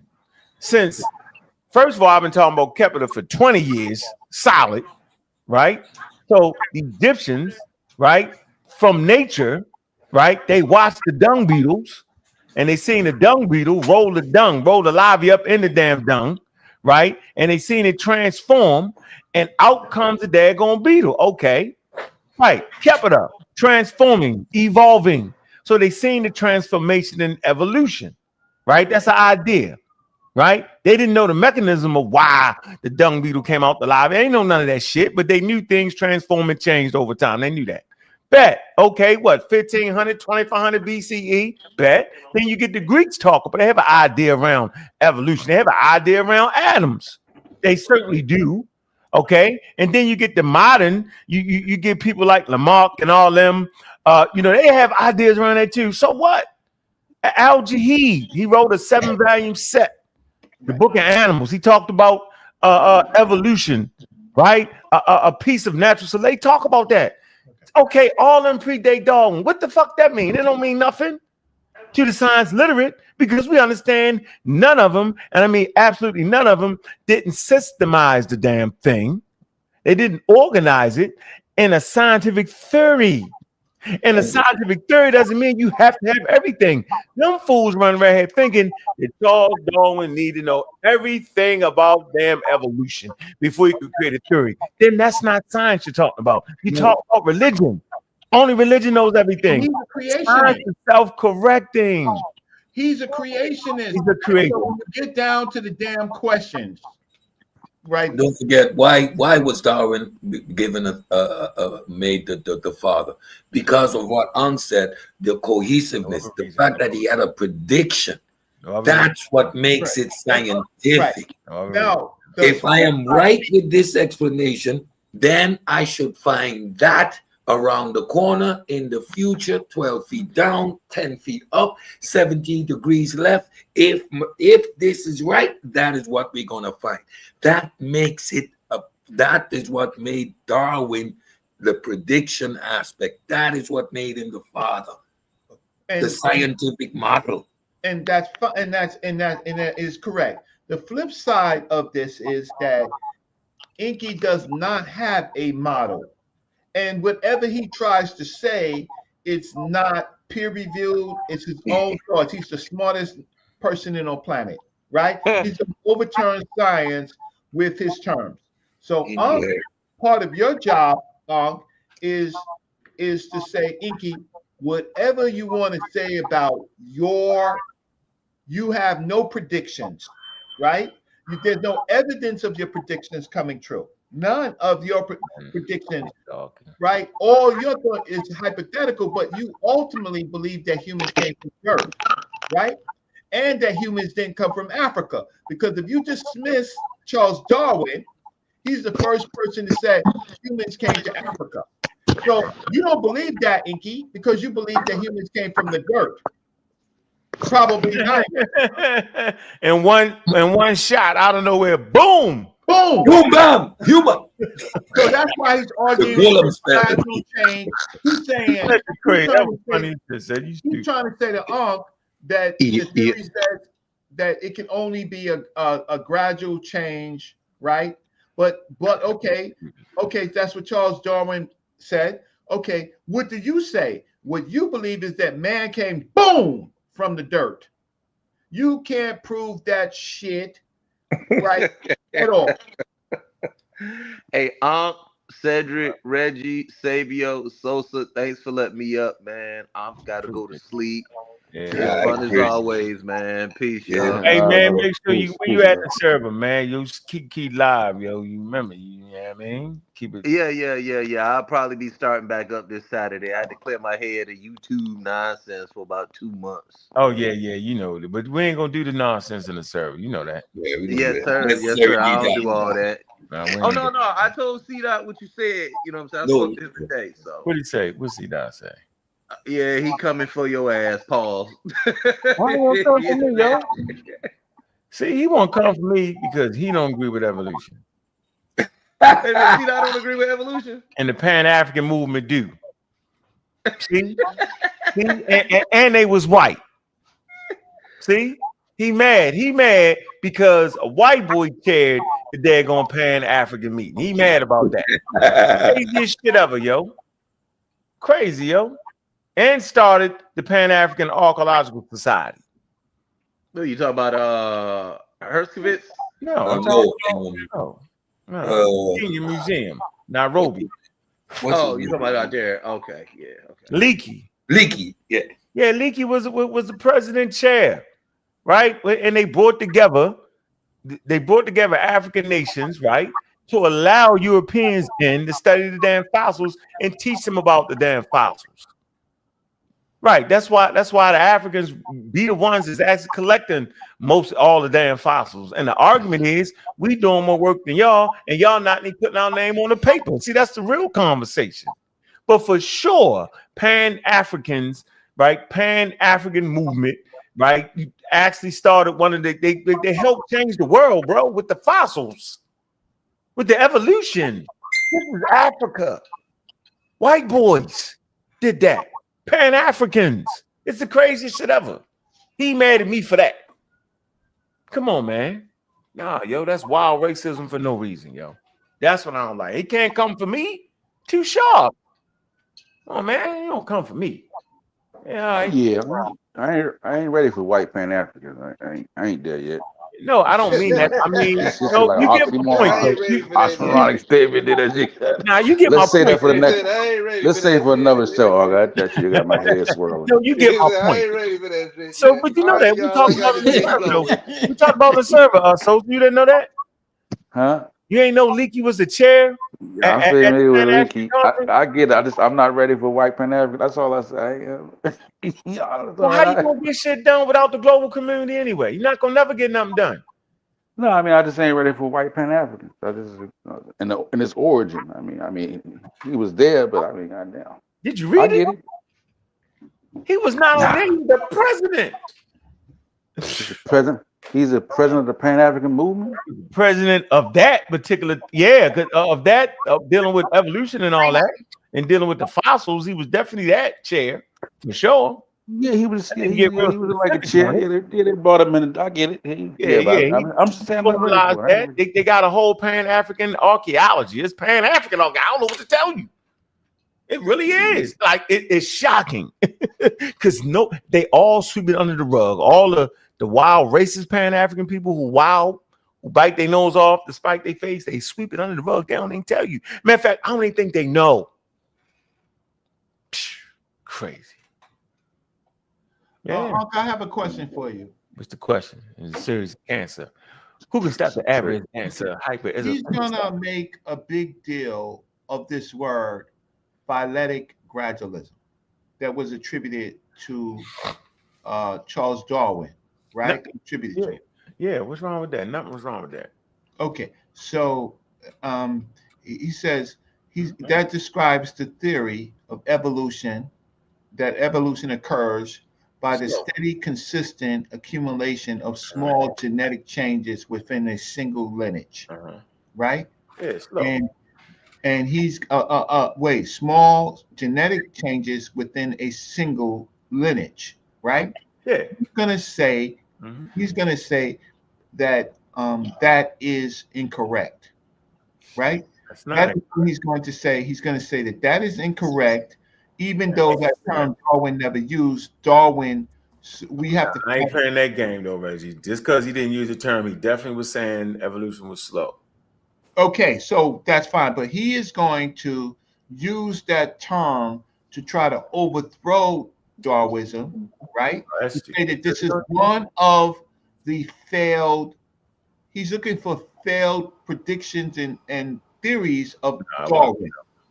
That's what he's trying to do to you. He ain't trying to do it to me. He can't get me with that stupid shit. Right. I know hot and cold can exist at the same damn time. Okay, so great. So how about that? How about evolution can be slow? It can also be rapid. How about that? How about you wouldn't have known all that shit because you ain't had no genetics to know all that shit? How about that? How about you weren't supposed to know everything about evolution because there's still things to be learned? How about genetics to know all that shit? How about that? How about you weren't supposed to know everything about evolution because there's still things to be learned? How about genetics to know all that shit? How about that? How about you weren't supposed to know everything? That's you, dumb. So he wasn't supposed to know everything about evolution. We still don't know everything about evolution. That doesn't mean it's wrong, yo. So it seems like Ankh gonna agree to that though, right? Because he's intelligent design. They don't punctuated. Intelligent design agree with small chain and micro. They don't agree with macro. That's what they argue. So he could be arguing that, yeah, Darwin was talking about the micro, and I agree with that. But the macro is what he gonna push back on because that's what ID.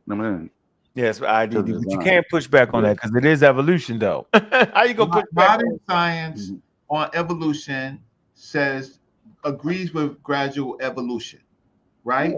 And it also in some organisms, not all organisms, right? Right. So genetic drift and selection, and then there's admixture.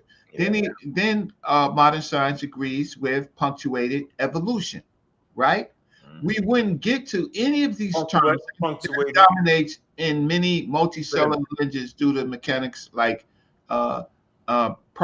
perpetual isolation or adaptive radiation. We wouldn't get to modern thinking if it wasn't for Charles Darwin. There's nothing that you could say. Charles Darwin's concepts led to better tools, and what science tries to do to disprove. Science has not disproved the basis of evolution. Now, what he is going to try to say, it's a theory and a fact. Huh? Say what? It's a theory and a fact. It's the theory and a fact. Right. So what he's trying to do is kind of pick apart. Incontrovertible. Incontrovertible. Good. So right. So what he's going to do to the dumb audience that's watching, right? He's going to try to throw in words that he thinks you don't know. So, right? So it better have something to do with the subject, though. How about that? So that's why I'm asking. That's the difference between me is I'm as being your friend, right? I put the camera on. It's being somebody who's been along, that you feel that you could ask. You know, you can ask for help, and I can give you what I can give you. I know what he's trying to do. He's going to try to poke holes in Darwin's predictions. No, he's trying to poke holes on YouTube. I'm not going for it, bro. Listen, bro. It's not only a scientific consensus, it's a global consensus, bro. I'm not going. Hey, bro, do you not know this, Reggie? That indigenous tribes in Africa actually have scientists that come out of the tribes? What are we talking about, bro? Like everybody not in the Stone Age, he's making it up, yo. Yeah, everything he does is a flim flam. Also with the speed of evolution, Darwin was absolutely right. What? Because rather the rate of evolution is wrong. He was wrong when he thought that was the only process. That was wrong. It's always gradual. It's always incremental. So no, sometimes it ain't gradual, Reggie. No. I mean, it's always gradual. No. Cedric, listen to me. Gradual implies steps. Yeah, I ain't doing that. It's always incremental steps. The speed at which evolution happens can vary, but that gradual increment, that is that ain't. Darwin got that wrong, yo. He thought everything was that, yo. Trust me, yo. He did. He actually was stuck on it. He overwhooped it. Right. Because he overwhooped. He thought everything was slow and gradual. I'm on. You get my point, Cedric? I'm gonna send you the what I mean. These are terms. He is a master with terms. No, I ain't based on because only way it could go beyond gradual, because it's gonna be like the lifespan where it has to be rapid, generation would occur faster, right? That's the only way evolution can happen more rapidly than the other. Like say, it would happen faster in like mosquitoes than it would in humans. Is that what you're saying? No, I'm saying you're saying that the Knoll green lizard, based off the work of Campbell, he was working on the green Knoll lizards, and a cold front came through, a nor'easter came through, and he left. This man came back 6 months later, and them damn lizards he was studying had evolved. That's called rapid evolution, yo. Hold on. You said in 6 months? Yeah, less than 6 months, yeah. Less than 6 months. Okay. And what? How did they evolve so rapidly in 6 months? Because they have a different metabolism. Yeah, I got it right here. Hold on. Got it. Campbell. Go ahead, Cedric. What you saying? Yeah, I'm saying because it wouldn't be instantaneous. Process. No, it wasn't that. No, hell no. But it's not even the virus is instantaneous. No, you're right. Yeah. Always gradual in process, but it varies in pace. Speed so and pace. Inky was flim-flamming again. Okay, I didn't catch that part. He was arguing that Charles Darwin did say, because he did say that that evolution was slow over millions of years. He did say, and he stuck to that. He did. That's what I was talking about. So yes, the two can go hand in hand. But when Enki says it doesn't always happen gradually, based on what he was, you have to get working with. This is before the microscope. Like, you know what I'm saying? Based on what he was working with. Yeah. Right. But you understand, but that's to my also the point too, Unc. Like he was like with the whole thing with Wallace, he was putting it out. Like, you understand, he was trying to put as much material in as he could. You know what I'm saying? He'd probably working that shit up till he died. You feel me? Like it was, you know what I mean? So much to put in there, he couldn't get everything in there. I know Darwin was. Yeah. Charles Darwin made predictions. While Charles Darwin made scientific predictions that didn't fully anticipate what later evidence would show, he also put forth a theory that has since amassed overwhelming support from geneticists, paleontologists, biologists, in contrast to what Enki is putting forward, which is the creationist model, right? That has no testable predictions, right? So you can try to attack Charles Darwin for things that he could not anticipate because of the lack of tools. But overall, right, he has support from experts, geneticists, paleontologists, and biologists. Whereas Enki, I gotta erase that, yo. I gotta erase that, Chilimbe. Chill out, yo. So can I say? Yeah, you gotta chill out, Chilimbe. Chilimbe, chill out, yo. You said something, yo, and that's a checkmate piece, yo. I gotta erase that up out of there, yo. Damn. Yeah, take it out. Matter of fact, we're gonna talk, Chilimbe, in the back server. I see what you're talking about. You talk about no extreme conditions, mutation increase causing more variation. You said something about I don't want to put that out there, yo, because it's something that I got. That's one thing I'm gonna hold. What's going on, Henry? Yeah, I might not read this then. I might not read it. No. Peace to all the pseudo killers, man. And shout out to y'all. What's good? I just came up here to support you real quick, man. We got to cook at the same time on Saturday, man. I know you got your debate coming up. I want to see you show up and show out, man. But I'm gonna have to watch it on the replay because my debate at the same time. It's gonna be 3 to 6 months later. You gotta. Oh, we talking about Henry. What you talking about, Henry? Your debate, right? Yeah. Nah, I'm saying your debate Saturday, right? Yeah. And what you got going Saturday? Yeah, I got a debate Adon on Paradigm Shift, so our debates at the same time, so I ain't gonna be able to watch it, bro. So I wanted to see that for real. So I might give you a snippet. It ain't free.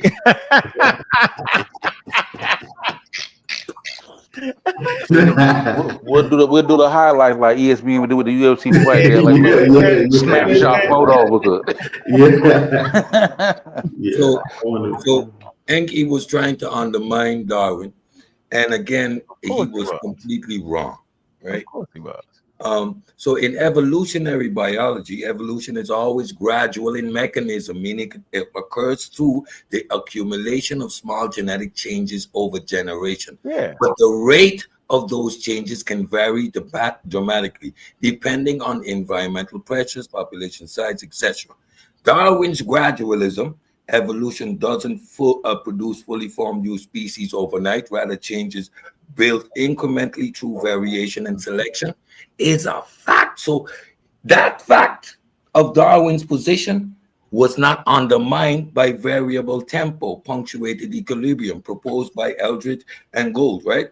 This emphasizes the pace of gradual change, of the gradual change. So it emphasizes the pace of the gradual change. So to try and say that Darwin was wrong on this point, he wasn't even wrong. That is I'm saying his wrongness was he thought that was the only thing that took place. He was wrong in that. That's the part he was wrong in. I don't got it. Darwin didn't make no predictions about the rate. Hold on. So you're saying that Darwin thought that, like, even when he looked at the what was the birds he examined? What name of them birds? Finch, yeah. The finches. Yeah, he didn't know how long that took. He didn't. It's Do you not so think that later he thought that it took time. millions of years for those finches to get the different beaks? I'm not sure, but he thought it took a slow, long process. He actually did that. Yep, he did. Look, It took a long he time. said that they don't form overnight. So the mother doesn't give birth to a new species. And that doesn't happen. So he was not talking about the speed. That's what I was saying. Like in those lizards, right? Yeah. He said in 6 months. How fast? That's what I'm saying. Like how fast do they reproduce? Because that's what I'm saying. That's the key in generations. See, like the mosquito, like the lifespan is shorter. So within 6 months, they can have 20, 30 generations. So the rate happens faster because the generations occur way more quicker. So, you see what I'm saying? Than a human who lives 50, 60. I hear what you're saying, Serge, but I am telling you that Darwin didn't have no idea about this rapid evolution. Right. So yes, so let's talk about the back chat. Let's talk about it. All right. And he was trying to undermine talk about the back chat when it was not relevant. So he said the back chat. No, it is talking about the back chat. The literature does say that though, Cedric. We don't get no ammo. We just right, wrong, one different. Yeah. Right, wrong, one different, yo. That'd be a good Friday convo. I'm chilling tomorrow. What's going on, Sonetta? What it do? You just talk. He must not be trying to talk. So I mean, whatever the course is with that, no matter how he want to do that, yo, it's gonna be what it's gonna be, yo. So I mean, science don't work where you know everything, and that's the only way you can have a theory. No, it don't mean you got everything right in that theory. That don't mean that neither. Science is self-correcting with more tools. You know how I go. Technology pushes science, and science pushes technology. Go ahead. It's a vicious circle. Mm-hmm. But the thing is that works, but humans coming from the dirt don't work. That was that. Yeah, that's a sidebar trying to make up something to be, you know. Chill out. We ain't doing that. Chill out. But he's philosophically. He said we ain't doing that. No, but it's a killer to the audience, right? Because you got to make them look stupid. Because it's what he's talking about is stupid in his own ideas. We got all of these nuts that come on these platforms with their own ideas. Yeah, it's his own idea. People talk about buoyancy and don't know that gravity's in the equation. In the equation, right? So we have stupid on stupid. So the fact of the matter is, whatever Inky says, if his atom came from the dirt, right? He can't talk about anything scientifically. Look, Inky's finna come up there with that cane and that cap, and he finna put that dove in that hat. And voila, it's gone. Can I ask a question? Can I ask a question real quick then? Go ahead, man. So, is there an explanation to anybody can answer this, right? And I'm playing ignorant. What is the explanation of how the first human came about? Damn. Man. We don't have enough time on this channel. It started with Luca. Actually, it started with Fuka, the first universal command. Man, that's so long. I'm saying the reason why I'm asking that, fellas, and I'm not, like I said, I'm playing ignorant. Like, picture me not knowing nothing, regardless of what I do know. Picture me not knowing nothing, right? If the biblical understanding of how humans came about isn't the correct explanation, then give me the explanation of how first humans came about. That's what I'm saying. Gradual changes from. No. You starting off wrong, Reggie. Let me start this way. With a single cell organism. So you're not actually wrong, though.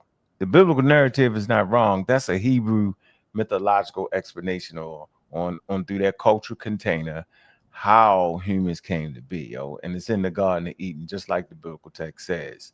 But that's not the only story. You have stories from America, Australia, South America, Mesoamerica, Europe, okay, Asia, India, all parts of Africa. They all have their mythology stories, and guess what, Hemi? They're all Wrong. Because they never was supposed to be science-based. They're based on cultural containers and ideas. That's it. So if you was to ask me a scientific explanation for how humans came to be, it was a long process. Nobody just popped up out of nowhere. That's the most ridiculous thing ever. But we can explain how humans came to be. That's not a hard one, bro. And they basically pinpointed listen, they basically pinpointed with like with Luca, the last universal common answer, that single cell organism that became, you know what I'm saying, eventually became, you know what I mean, that eventually evolved. So he got an ego, and that's like 4-point-something billion years ago, you know what I'm saying? And you work your way to, you know, when I'm talking about, you know, Tetralec, shit like that. And it's like, I get your question. It's so hard to answer in that fashion because we wouldn't even know where to start. Like, because we start in the beginning, we would never. It'll take the whole show. We want to get close. I would talk about right. So that's why my question is. And hear me. I want to talk about the split. Nah, we're gonna get to the split, but that's yeah, but that's no. The split is where that's it. No, the split is the thing you're talking. You're really saying because you say when did we become our own? Right. You didn't say you didn't say where life started. No. I don't even want to go back that I know you're not. That's not evolutionary theory. Yeah. Not at all. They all mess it up. Abiogenesis ain't got shit to do with evolution. Right. So that's why I didn't even go there. That's why I just said they had two separate things. So we know that right now, today, it takes a male, human, female, human to reproduce human offspring. Yep. Right. So I'm saying before that, what did it take to produce what we call the Miocene age? Same thing, because you're gonna talk about the same thing. Sex predate human. But see, you will still have to go back to when sex is emerging, when we went from asexual to. So I'm saying you still go. It's better to talk about the split, bro.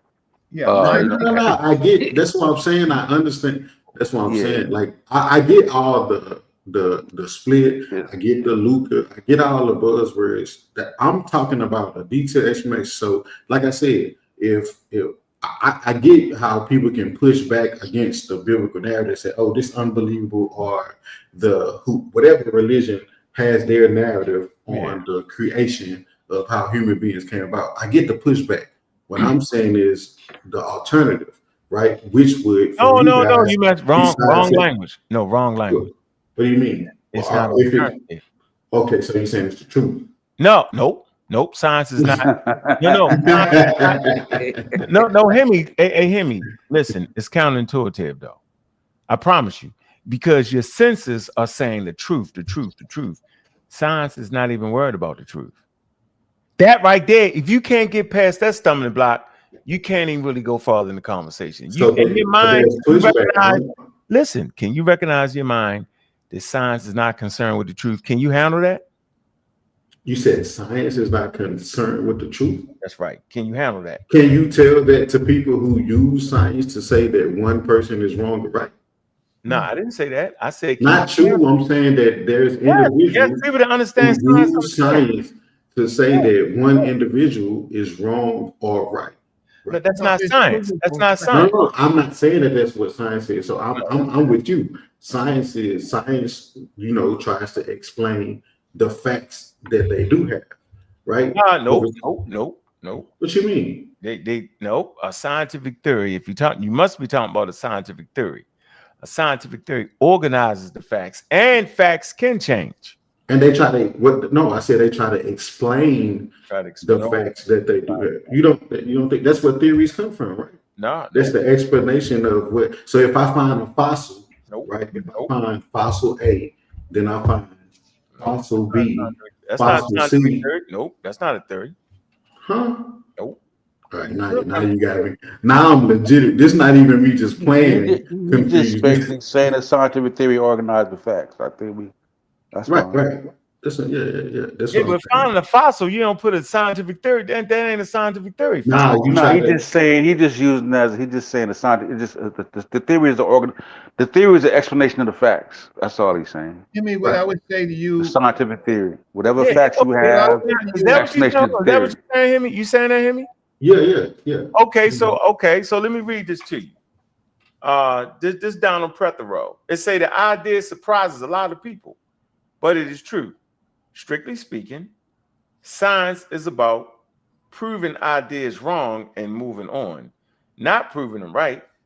Scientists are not looking for the final truth or providing something absolutely true.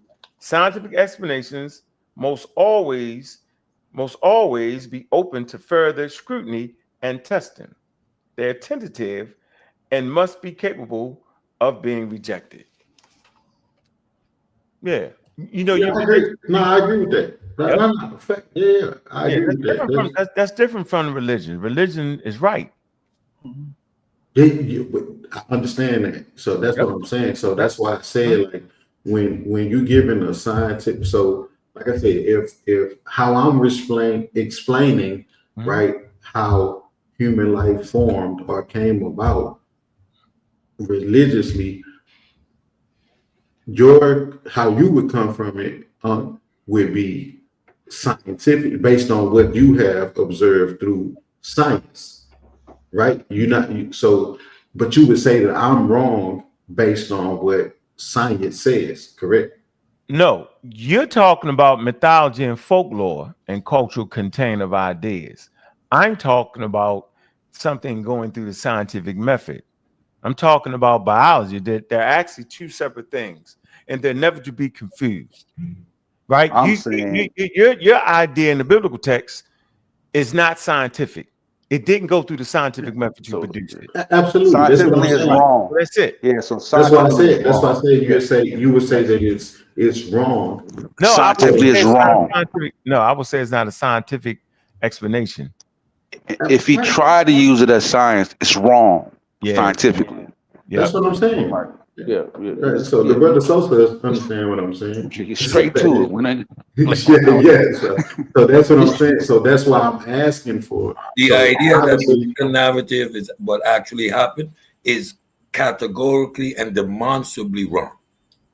Yeah, but that's what I'm saying, bro. Like, you would have to, like, it's better to ask, when did modern humans emerge? Then we can start there. You feel me? Or then ask them what came before. You know what I'm saying? What was the common? You know what I'm saying? And then go backwards like that. Because you start talking about sexes, but we're gonna be back in we're gonna be dealing with like sponges and corals.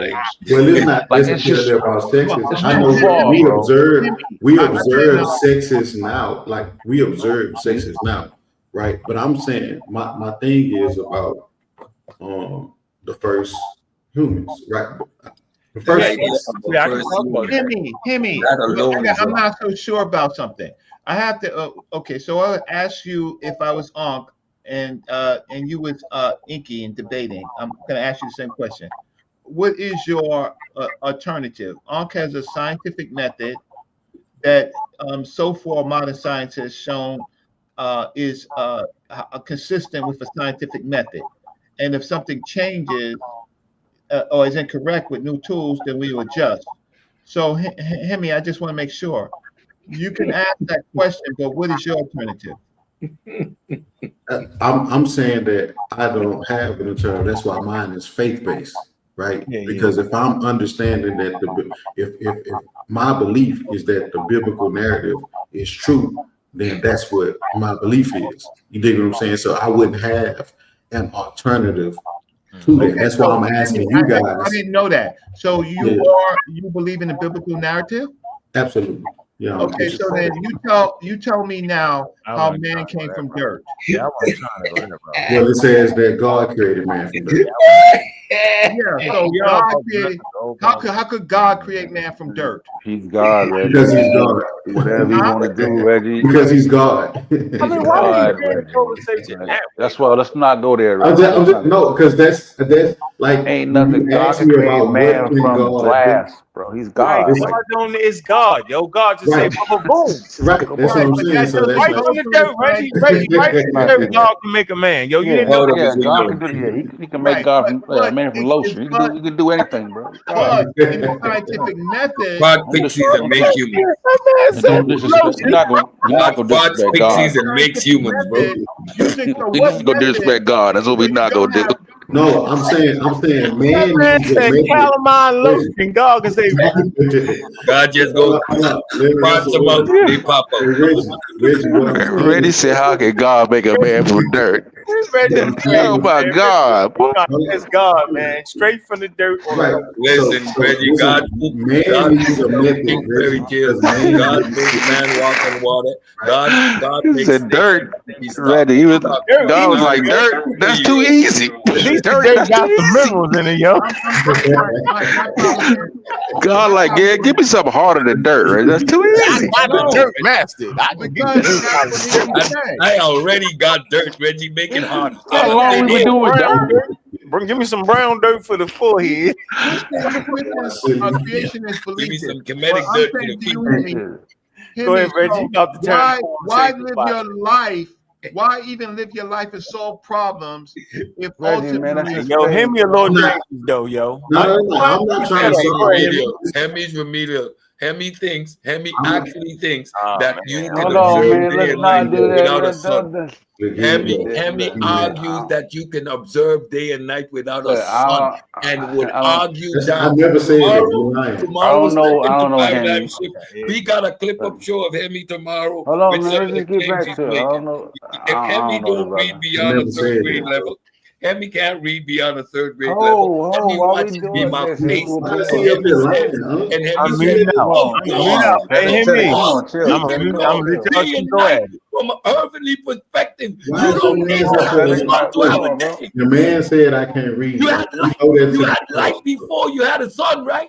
So Come on, we let's not had attack. days Let's not before you had attack. a Come on, sun. bro. Let's keep Reggie, it. we Let's He keep trying it. mad. to have a No, like he coherent. just mad because I'm up here. I just wanted to come up here and have a Let's keep it. conversation. Let's not. We Let's having keep a it. Let's keep it conversation. chill. I appreciate you're a barbarian like I'm a barbarian. I don't know what Tomorrow we do the clip up show with Hemi, featuring Hemi. We got 3 featuring clips starring Hemi making some That's fine. outlandish Bring claims. it. Then Bring you're it gonna to it. know what you're dealing with. Reggie, Bring no it way. to it. But can I continue answering what Reggie asked me, bro? Yeah, go Bring ahead, it. bro. So Reggie, this is what I'm saying, bro.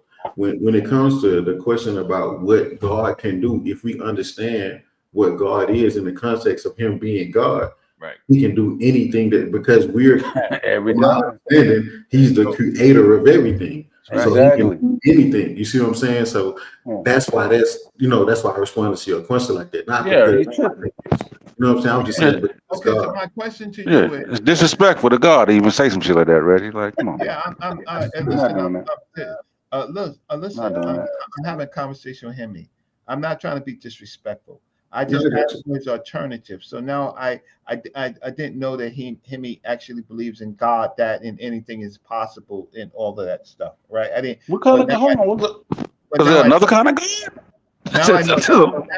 So Just now, limited God? The hell? yeah. So now, but the problem is, Hemi, Inky is trying to use scientific terms in this context, and you can just say God, the abracadabra can do anything. But this guy, Inky, is actually trying to use scientific terms to explain it. So he knows God's methods. Well, I think Inky tries to do. He tries to use the logic of people who come from a scientific perspective, right? So it's kind of like the same thing, like what Sid was just talking about. In me and his discussion, he said that the biblical narrative made no sense, right? So the thing was about time existing before the sun. I said, we know that's true in science, so why would you question it when the biblical narrative says the same exact thing? You see what I'm saying? It's about how you understand one thing from your worldview but because my worldview said and you don't believe it, then you question that exact thing. That's a flaw in logic. I am questioning your methodology and your methods, because you shouldn't be on these platforms talking about anything related to science or life. You should be just with your Bible, reading your Bible. You can't tell me what I don't need a method. So listen, what I'm saying is that, so you're right, man needs methodology, God doesn't. So if we're saying that, from my understanding of what God is the creator of everything. He doesn't need a methodology. We need a methodology to understand how he even was able to do what he did. That's man, right? Because we come from that. You get what I'm saying? So if God was so smart, he would have made sure that Charles Darwin didn't live past birth. So because Charles Darwin is smart. Why you say that? Why you say that? Shot him up. Why you say that? Why you say that?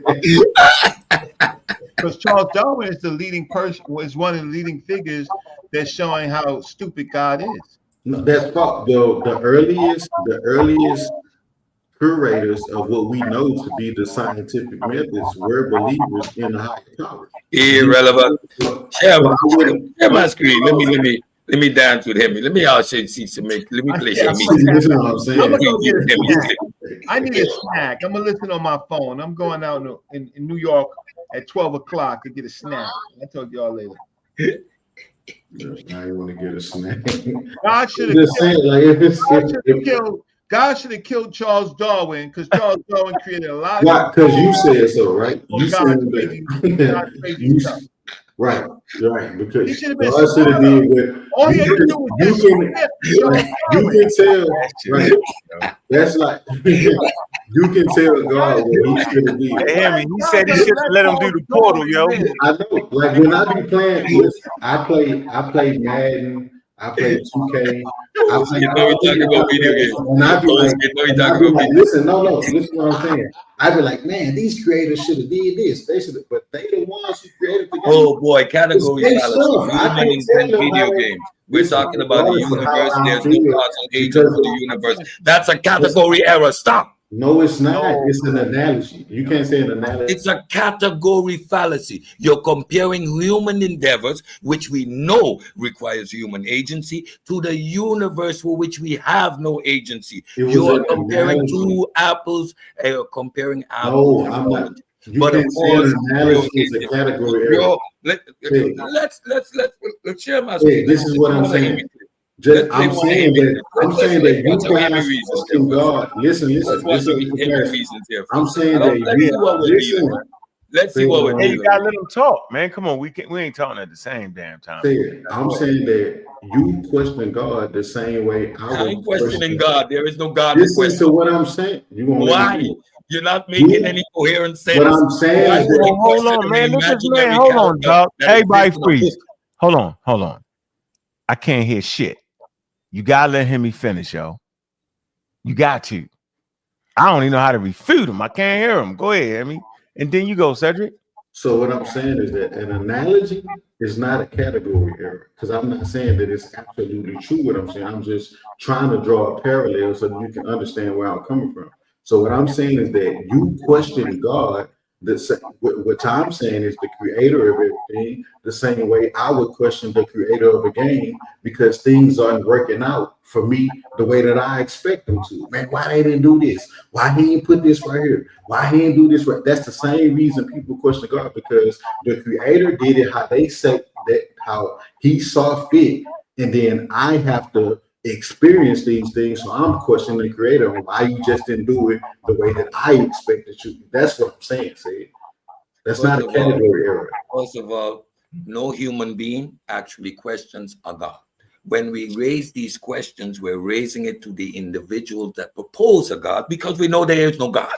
The category fallacy is that you're equating natural processes that follow the four fundamental forces and you're equating that to human activity. It's a category fallacy, but again, you're not philosophically grounded, so I wouldn't hope you to understand it. So don't argue with me, just hear it. Now, we're going to play what some of the stuff that Hemi thought. So let's listen to this. Just let me keep talking about the follow me. Just follow me. No, we talk this earth right here is the universe. Step by step about the earth here. No, right here we're talking about the universe. Just let me keep reading. You know what Hemi implies? Go to the bar. Hemi implies that in the Bible, the biblical text, when it says the earth, it is not talking about the planet. It is talking about the stars and the heavens. He pulls up the Jewish lexicon and he can't read a third grade sentence. Why am I arguing with this man? This man implies that the comma between earth, between heaven and sky means that in this context, earth means sky. The man can't read a third grade sentence. What is he doing up here? You need to put him in a class, basic class, reading comprehension. Based off what you just played? Oh, yes, he's referring to the biblical text. He was on our platform with the Jewish lexicon saying, here, look, earth. What was it? What show was that? He was on the pseudo killer. So this is what happened. All right, what happened? So again, I was drawing a parallel. Let me finish. Let me finish. So he comes with the Jewish lexicon, and the Jewish lexicon says "eretz," mean earth, meaning earth, as opposed to heaven, sky. Hemi is double down, standing on it, that in this sentence he's reading here, because of the comma, eretz, earth, means sky, and then to the cosmos, to make his biblical narrative stick, because otherwise it makes no sense. So what you heard right there, he was making the biblical text where it says earth mean somehow the cosmos.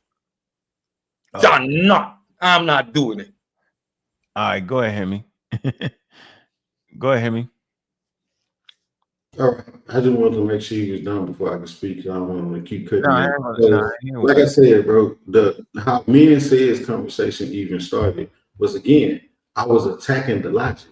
So from Said's perspective, the biblical narrative is complete BS. It doesn't make sense at all, right? So I was drawing parallels between what the Bible says in Genesis and what we know is true from what science tells us, right? Like time and light existing before our earth and sun. You understand what I'm saying? He said, no, that's not true. The earth as complete as we have it today was happened in Genesis 1 when it says God created the heavens and earth. I took him down to Genesis 1:14 when it actually says that he made dry land appear, and that's our earth. So everything that happened before then wasn't the earth that we are inheriting today. It's another earth. It's another earth. It's not another earth. It's saying eretz. The term eretz in Hebrew has different meanings based upon the context of the text. That was my point. I wasn't saying that earth means sky. I was saying that eretz can refer to the sky that is not heaven. Oh shit, complicated, yo. That's a little complicated. So that's the context of that conversation. But again, Said doesn't understand because he tried to argue me down that time couldn't exist. Do you understand what he just said? No, but okay. I mean he do. I'm gonna get it. I'm a little slow, yo. Remember, I'm a little slow at times. So this is what it is. In Genesis 1:1 reads, in the beginning, God created the heavens and earth. Okay. That's a summary statement about what's about to happen from Genesis 1 and 2 down. Right? So on y'all show, remember it was you, Juju, Said, Chalimbe, Gullah, all y'all. Remember, y'all had my name in time. Remember that? It come from me and Said was having a conversation on Wavy Channel, which he ran from because he wanted to be disrespectful, and niggas was telling me he couldn't be disrespectful. Yeah. So y'all came and reviewed that show on y'all show. showed up to continue the conversation. That's it. Yeah. From then, said has been lying, telling people that I can't read, I can't comprehend the third grade saying this, all this other foolishness, just to avoid what I'm saying. He don't want to deal with what I'm saying. If you disagree with my position, disagree with my position. But don't lie to the people trying to make it seem like I ain't lying. I ain't lying. You didn't say that one thing I said. Talk about the Jewish lexicon. Didn't you? Was I lying? I just explained it. You're not listening. How do you make the Jewish lexicon make that word eretz in any sense of the word? In any sense. So what did it mean in Genesis? Wait. So when the earth was formed. Hemi, read the sentence, Hemi. Eretz, meaning earth, as opposed to heaven, comma, sky. What does that tell? Why would it need to put as opposed to heaven or sky? What does that mean, Hemi? No, what does that sentence mean, Hemi? I'm asking you a question, Sid. I know what it means. If a Rex is never referenced, if the understanding that it's Rex. So you want me to tell you what that sentence means? So I'm gonna tell you what oppose means. Heaven, earth. See, he don't want earth, opposite to the heavens or sky. Why would they?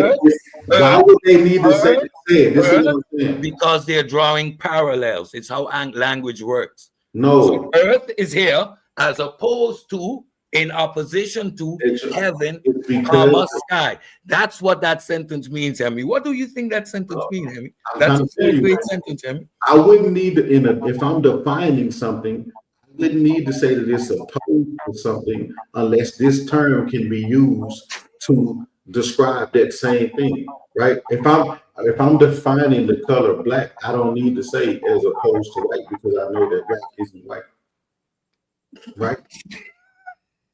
Do I need to put as opposed to? So Hemi, what does that sentence mean to you? Again, meaning earth as opposed to heaven, comma, sky. What does that sentence say to you, Hemi? What is that sentence doing, Hemi? I just told you. It's saying in this context. It's saying that in this context, the meaning. Which context? The context that is referring to in the which context that is referring to? It's explaining the definition of the word. So which context do you refer to? So did it have many meanings of the term eretz in the lexicon? Yes, they describe earth in many different ways. So because it has describing earth, soil, land in many different ways. It's showing you the diversity of how land can be used. Land, earth, place. So it's all synonymous uses. It's all synonymous uses of the word. At no point does the word require or obtain an opposite meaning. So go ahead, explain that sentence. Explain the sentence for us, Emmy. Show us your intellectual powers. You keep asking me a question, and every time I go to answer you, you start interrupting me when I'm speaking. So if it's what you're saying, that the understanding that the Rex never means sky, never means heaven, never means anything other than earth or land, why would they have to make the distinction that is opposed to it?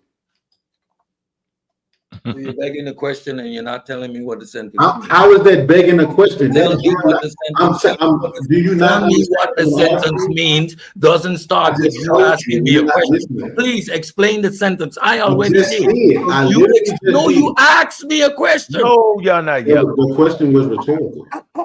What I'm saying is that don't save him now. No, don't save him. No, he's gonna die right here. Let him stay right here. Let us stay right here. I got patience. Yelling. So I'm gonna explain the sentence one more time. I don't gotta yell. Eretz, meaning earth, as opposed to heaven or sky. In this context, they are illustrating using opposition to highlight what Eretz means. Right. Earth as opposed to heaven or sky. That's what the oppose means in this sentence. It's drawing the opposite. It's drawing an opposite so you can affirm what it means. It's not drawing a parallel, but an opposite. That's what the sentence means. Now, Hemi, what does that sentence mean to you? Explain, break down the sentence grammatically, Hemi. I'm saying, I just told you, it said that in the context of Genesis 1 and 2, right? when it mentioned earth, that it wasn't opposing it to sky, it's opposing it to heaven. It's opposed to heaven, right? Why would it need to oppose to sky if everybody understands that earth is already opposed to sky? You're giving me more stuff to clip up. Thank you. But you keep just saying you get. Why won't you? I'm proving that you can't read a third grade sentence live on air. I'm repeating it. Look at how he is explaining this simple third grade sentence that everyone can understand. He is asking me, begging the question instead of explaining you that this is a simple dictionary. It has a word and it's giving you the context in which you can define it. It uses opposites, it uses parallels, it uses synonyms. In this case, it's giving you opposition. Sky, comma, which is heaven, comma. It's a third grade sentence. It's not difficult. Yet hear me can't explain it. This boy can't read at a third grade level. So how am I begging the question? You asked me a question. You said don't ask me a question. I'm gonna mute my mic. No, I'm making a statement now, but you keep talking. You said that I'm begging the question. How am I begging the question by answering your question? You said that explain when it says that it erects means earth as opposed to heaven, comma, sky. What does that mean to me? So I'm explaining to you what does it mean to me. It means that erects means earth as opposed to heaven, comma, sky. So it can be earth or sky. It's opposed to heaven. Why is he making that distinction if the understanding is already that earth and sky and heaven are already opposites of each other? Yeah, I understand that. I'm trying to get it. Well, say it again, Henry. I'm gonna try to make some sense of it, yo. So he's talking about how it's read in the lexicon. It erects, the term erects in the Hebrew. It's earth. It's not only earth. That's the conversation that we're having. Right, that it doesn't always mean earth. All right, hold on. You said it like 10 times now. I gotta look it up. Right. Hold on.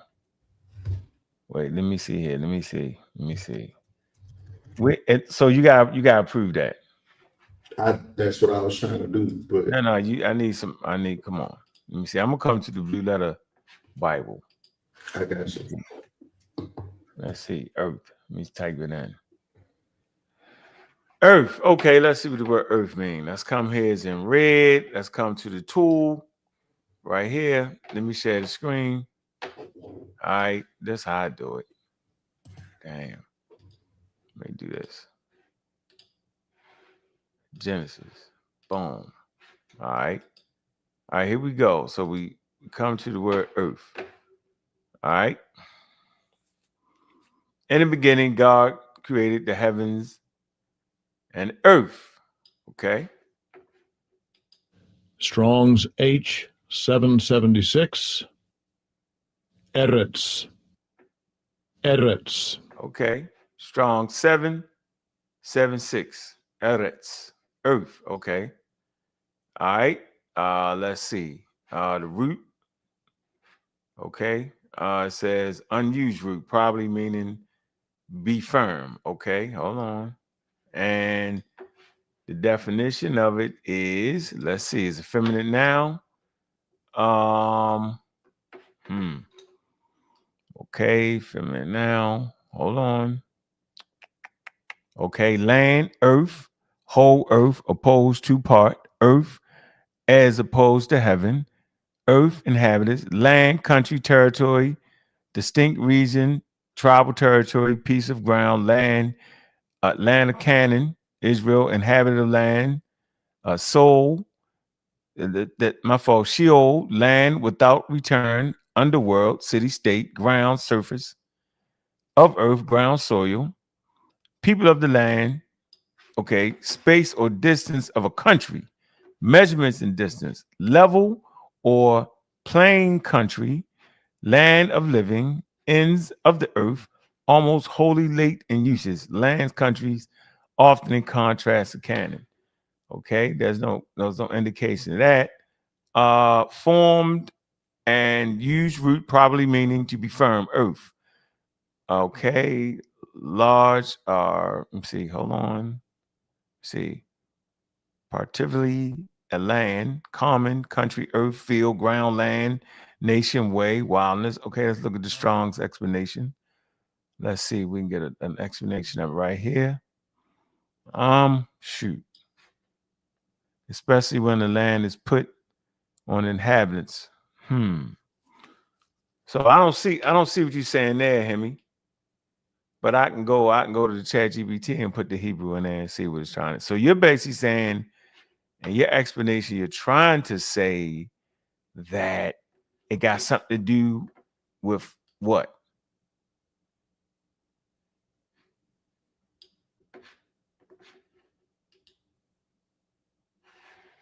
Cedric. You asking me? Yeah, I'm asking you. I was saying that the earth, when it spoke of earth prior to land, dry land appearing, it wasn't talking about our earth. Says that it was. I said that it was talking about the cosmos. Okay. Said no, that's false. It wasn't talking about the world. In the book of Genesis, let's see, in the book of Genesis, hold on. Let me see. We're gonna get in the book of Genesis. Does the word Bible indicates a very earth-centric creation story? Does the word in the book of Genesis, does the word for earth mean what? Cosmos. Means cosmos. Oh, I'm gonna find out for that. I'm gonna find out. It's gonna tell you that the earth creation story is a very earth-centric model of creation. Hold on for a minute. It says this is a common area of confusion when modern readers approach the ancient texts with modern cosmological categories in mind. Let's look at it. It says the Hebrew word in question is eris. In Genesis, the primary Hebrew term translates to earth is eris.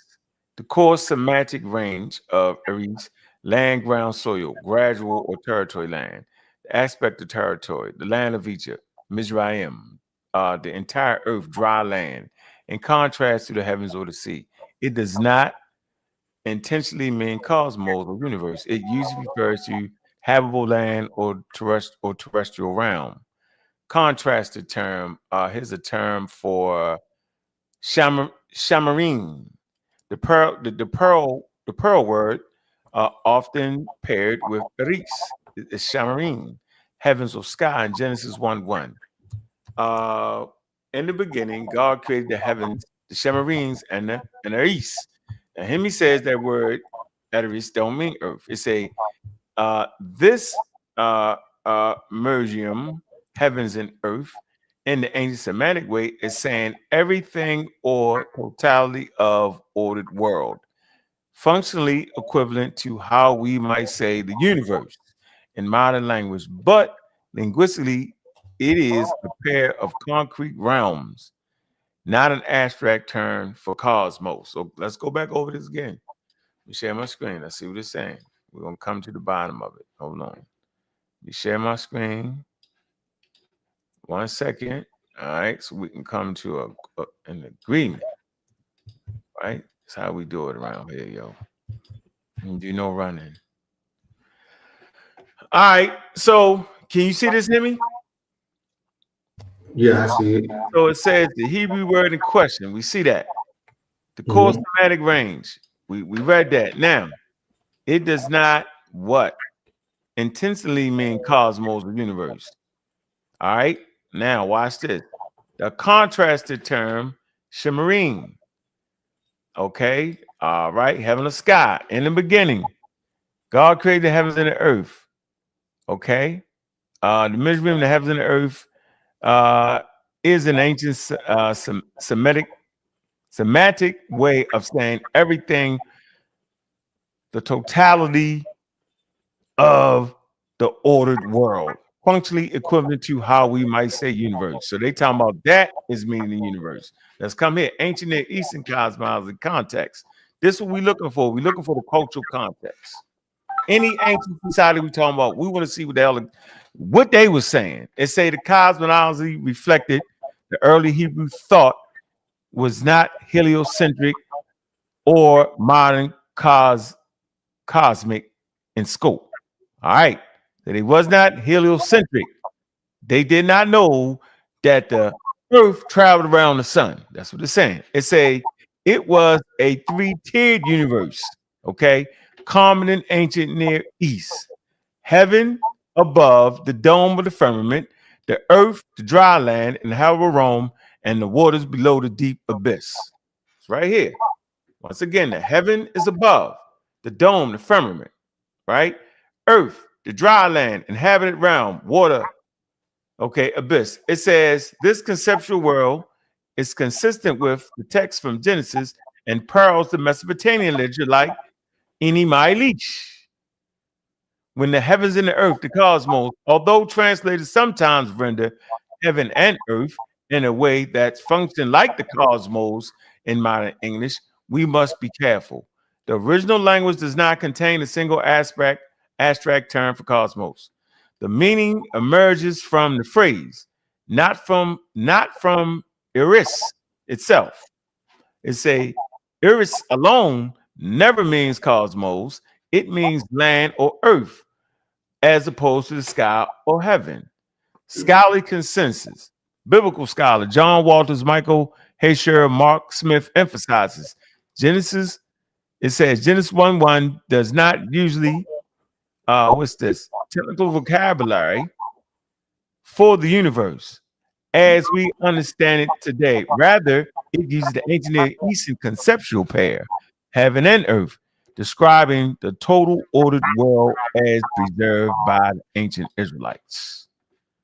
Summary. Here's the summary of it. It says the Hebrew word eris means land, earth, ground, not cosmos. The phrase heaven, earth is a measurium, meaning everything in ancient cosmological terms. The idea of cosmos as a single abstract entity in the Greek is Greek in origin, later seen by Timaeus, by Plato. Well, there you go. Yeah. So I'm correct. Yeah, I'm gonna probably need to send this to you. I'll send it to you. I'm correct. No, you're not. How am I not? So the whole purpose is I told him that when it's describing Earth in Genesis 1 and 2, is it's talking about the universe as a whole, and our land, the Earth as we know it, appeared in Genesis 1 and 14. I'm correct. That's what this literally is telling you. No, it's the scholarly consensus. Look. It's telling you what I just said, right? No, in Genesis 1:1, it does not. Look what it says. It says the phrase heaven and earth in a merism, meaning everything in ancient cosmological terms. You read this right here, yo? Can you see? Wow, this is crazy. It's like no, we're gonna slow down. Everybody slow down. I highlighted it. Go ahead. This is scholarly consensus. Go ahead. No, right. I'm reading that. Read it. But I'm saying that. No, read that first. Right. It says Genesis 1:1 does not use technical vocabulary for the universe as we understand it today. Okay, right? It uses an ancient Near Eastern. Listen. Stop at the sentence. What is this? You wanted me to read the whole thing. No, it says Genesis 1. All right, let me read it again. Genesis 1:1 does not use technical vocabulary for a universe as we understand it today. Okay, so what is he saying? What are they trying to tell us? That those ancient people wasn't thinking like we sitting here fighting over it right now. I think that's important, bro. Certainly, like, watch what it says. Go ahead. Rather, it uses an ancient Near Eastern conceptual pair, heaven and earth, to describe the total ordered world, which means heavens and earth, the world, which would include the cosmology as perceived by ancient Israelites. You added that. That's exact. I'm not adding that. That's what it's telling you. You describe the total ordered world. Right. It's telling you the total order. So And again, that's why I took him down to Genesis 1:14 when it says dry land appeared, and that's our earth. In Genesis 1:2, it's not talking about our earth. That was my whole point. No, but your point ain't this point. No matter what. That is my point. My point has always been that point. That Genesis 1 and 2 is not talking about our earth. It's talking about the completion of the world, including cosmos. He said, no, that's not it. No. Genesis 1:14 is when our earth land appears. That's always been my argument. You can go watch your show. Hold on. It said it's used the ancient Near East conceptual pair, heaven and earth, to describe the total ordered world. Exactly. That includes the cosmos. So it's just saying, nope. It's just saying it's the total ordered world for them. That's it. Which includes the cosmos. No. Heaven and the total ordered world don't include the cosmos? No, because you're not supposed to look at it like that. What? It says does not the technical vocabulary for the universe. So it's not talking about the universe, yo. So we're talking about everything. Listen to what I'm saying. No. It's talking about they whole order things. Right. It's talking about everything because there was chaos. Remember, I told them that the waters of the deep. I'm helping you. I'm just saying what it said. It's just saying the heaven and earth. I understand it, but you're not. Total order. It's a total ordered world as perceived by the ancients. So that's right. But it said that it was formless and void. It was chaotic. Right. So then God gave structure to the earth throughout. So the first thing he did was say, let there be light. Right. And then throughout, he did different things up until dry land appearing, which gives us our earth in Genesis 1:14. All you have to do is look up Genesis 1:14 and you would see exactly what I'm talking about. Huh? I'm not wrong in this. I know, but right here it says, if you go to the Septuagint, the Greek translation, Genesis written earth, it say, and heaven, Oranos, watch this, which is where the concept begins to shift towards a more cosmic reading. So it's by Greek thought. And I'm saying it wasn't thinking like the Greeks. I'm saying what it's saying right here, and I'm not going to move off that. It describes a total ordered world as perceived by the Israelites. Exactly. That's my point. Yeah, but I thought your point was they was talking about the cosmic. Like the cosmic, they wasn't talking. No, that's why I said you have to go. So my whole point to say it was, if you read the Genesis narrative, it doesn't, for a lot of parts, it doesn't contradict what we know about what science tells us. Meaning that you can't do that. See, now you're wrong. Now I gotta fight you to the end. How am I wrong when you just read it? No, it's not. So time existed. So time and space existed before the sun and the earth, right? How? What you mean how? That's what science tells us. The science don't say that. Time is marked around the sun. No, it's not. Time is marked from the Big Bang. See this what I'm saying? See this what I'm saying? I'm not talking about solar time. You guys keep confusing things. I'm not talking about the solar day. That's not what I'm talking about. The solar day that we have, obviously, is marked up on a 24-hour period that we use our sun to track. That's not what I'm talking about. I'm talking about the existence of time, space, matter, all that stuff. That existed long before we had our Earth. You don't understand that, huh? No, it's not mentioning time. I don't really tell you. What? So time didn't exist. So time and space didn't exist before the Earth? That's a good question right there, yo. That is crazy to say that. Don't somebody gotta be there to keep time? Nah. Oh, man. You need a nigga on Earth keeping time. He's talking about the fact that the Bible talks about the first day, and he's claiming, mind you, the sun doesn't appear to the day 4, but he's claiming that because the universe produced light, now we can tell days. Without a sun, we can still talk about days and nights. That's not what I never said. That's your assumption because you don't understand what I'm saying. All I'm saying is that space. I like the way you put that. Okay, all I'm trying to tell you is, man, they didn't know. How can you say no when that's a fact? No, they didn't know. So time and space didn't exist before our sun. No, that's what you're saying. Later on. What? Time came later on? I don't know about time. I guess time always. The Bible is talking about days and nights. Time always. 7 I was no, you on days and nights because you're slow. You focus on days and nights because you're slow. I have an understanding of these things. You don't. And that is my point. Y'all can't yell through. We have a good time. Don't yell through. Y'all gonna mess up the good time. The point was, Hemi, you cannot have a day or a night without the sun. Yes, we do. The universe is made out of light. What you see, you can't have a day. So before day and night was observed by human understanding, you were saying that time didn't pass. Oh, no, because it's 13.7 billion years old. That's my point, Unc. All right, what you trying to say? That's all I'm saying is that time existed.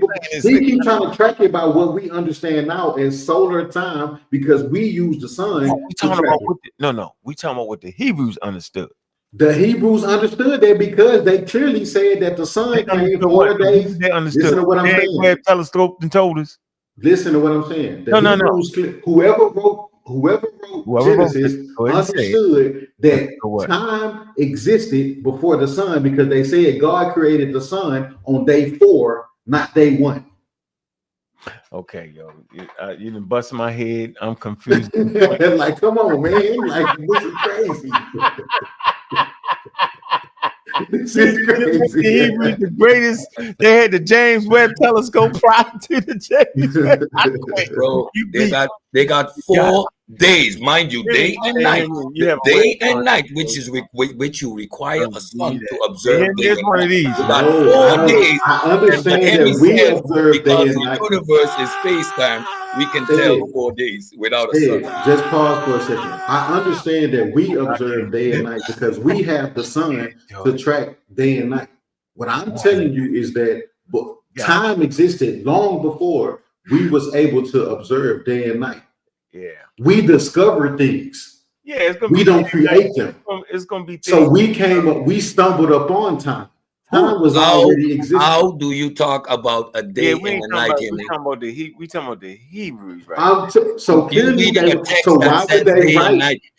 You're reading a text that says day and night. I know that. So what I'm saying is that what is required to talk about day and night? So now you have to question. Now you have to reconcile. You understand? So why they wrote it that there were 3 days that passed. Before whether it was literal days or an expansion of time in general. Why would they say that days passed before the sun was created if they didn't have the same understanding that we have now? You have to reconcile that. What is required to measure a day, Hemi? Huh? What is required to measure a day and a night? Right now, the sun. What? Okay, good, Hemi. I'm done. That's not my point. What the?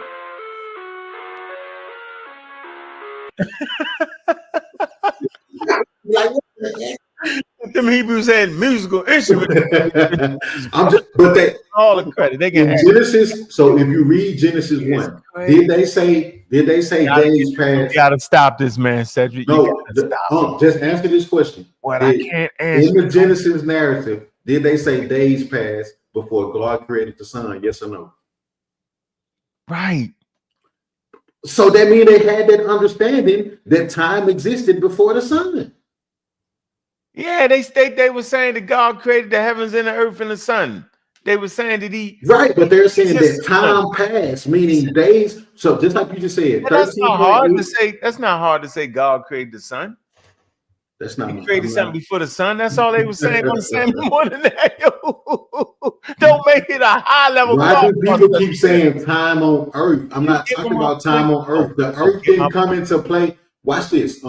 Can I start my screen right quick? I need to share into your bag right now. Let me just say this. It's not that complicated. I want to know. I want to show people. Stone Age humans looked at the sun and say God made something before that. That's all they said, bro. It wasn't trying to make a deep 13.7 billion year connection. It was simple, yo. Something made the sun. The creator come before the sun. And on the 3rd day, the sun came because he had something before the sun. That's all they were saying. That's all I'm saying. The sun wasn't created until they was just they was just having fun, yo. They wasn't trying to really know the cause. It was religious, yo. They probably was smoking weed. Like, see that boy? I know he made this. I know it, yo. They didn't have the cat. They come on, don't make them do that, yo. Listen. I know I'm on the pseudo killers. I know this is a bunch of atheists over here. No, atheists don't got nothing to do with.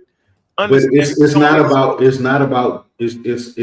the disbelief in the biblical narrative. No, right? It's not. No. Hold on. Okay, so can you put my screen on? Yes, I will put your screen on for you. I'm simply saying, Hemi, is that these are Iron Age people, yo.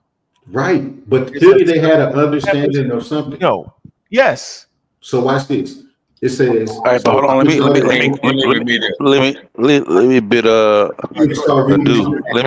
me bid y'all farewell, man. All right, man. I'll catch y'all tomorrow. Right, he got us caught up in the ancient stargazers, yo. Amen. All right, so look, this is what I'm gonna do, right? I'm gonna show you what my point is. So watch this. So it says that, and 1:7 says, and God made the firmament and divided the waters which were under the firmament from the waters which were above the firmament, and it was so. And God called the firmament heaven. And the earth is always under the firmament, right? Stop talking while I'm reading, bro. So the earth is under the firmament, right? Look, this earth is what is under the firmament. That's not happened yet. That hasn't happened yet. Then it says, and God called the firmament heaven, and the evening and the morning were the what? Second day. Whether you take that literal or an expansion of time, whatever it is, time existed before this happened, right? So then it says, and God said, let the waters. That's not time. That is talking about solar time. It says day. For you to have a day and a night, you require active light. And that comes from a star. It had active light. It had Genesis 1 and 3. You have a star. Hey, what's this in Genesis 1 and 3? You have the cosmic microwave background radiation. That's not visible. For us to talk about a day, Hemi, you need a sun, Hemi. You can't get around it. You don't need the sun. You need light, like you said, right? You need lightness and you need darkness. The cosmic microwave background doesn't provide visible light, Hemi. The sun provides us with visible light. You only know about a day, Hemi, from an earthly perspective. Nothing else, Hemi. The Bible is wrong and it is not scientifically accurate, and it's no way for you to so Hemi, I'm gonna wait till you finish. Hold on, Reggie, because I want to wait till you finish so I can respond. You finished? Okay, he's on mute. So why?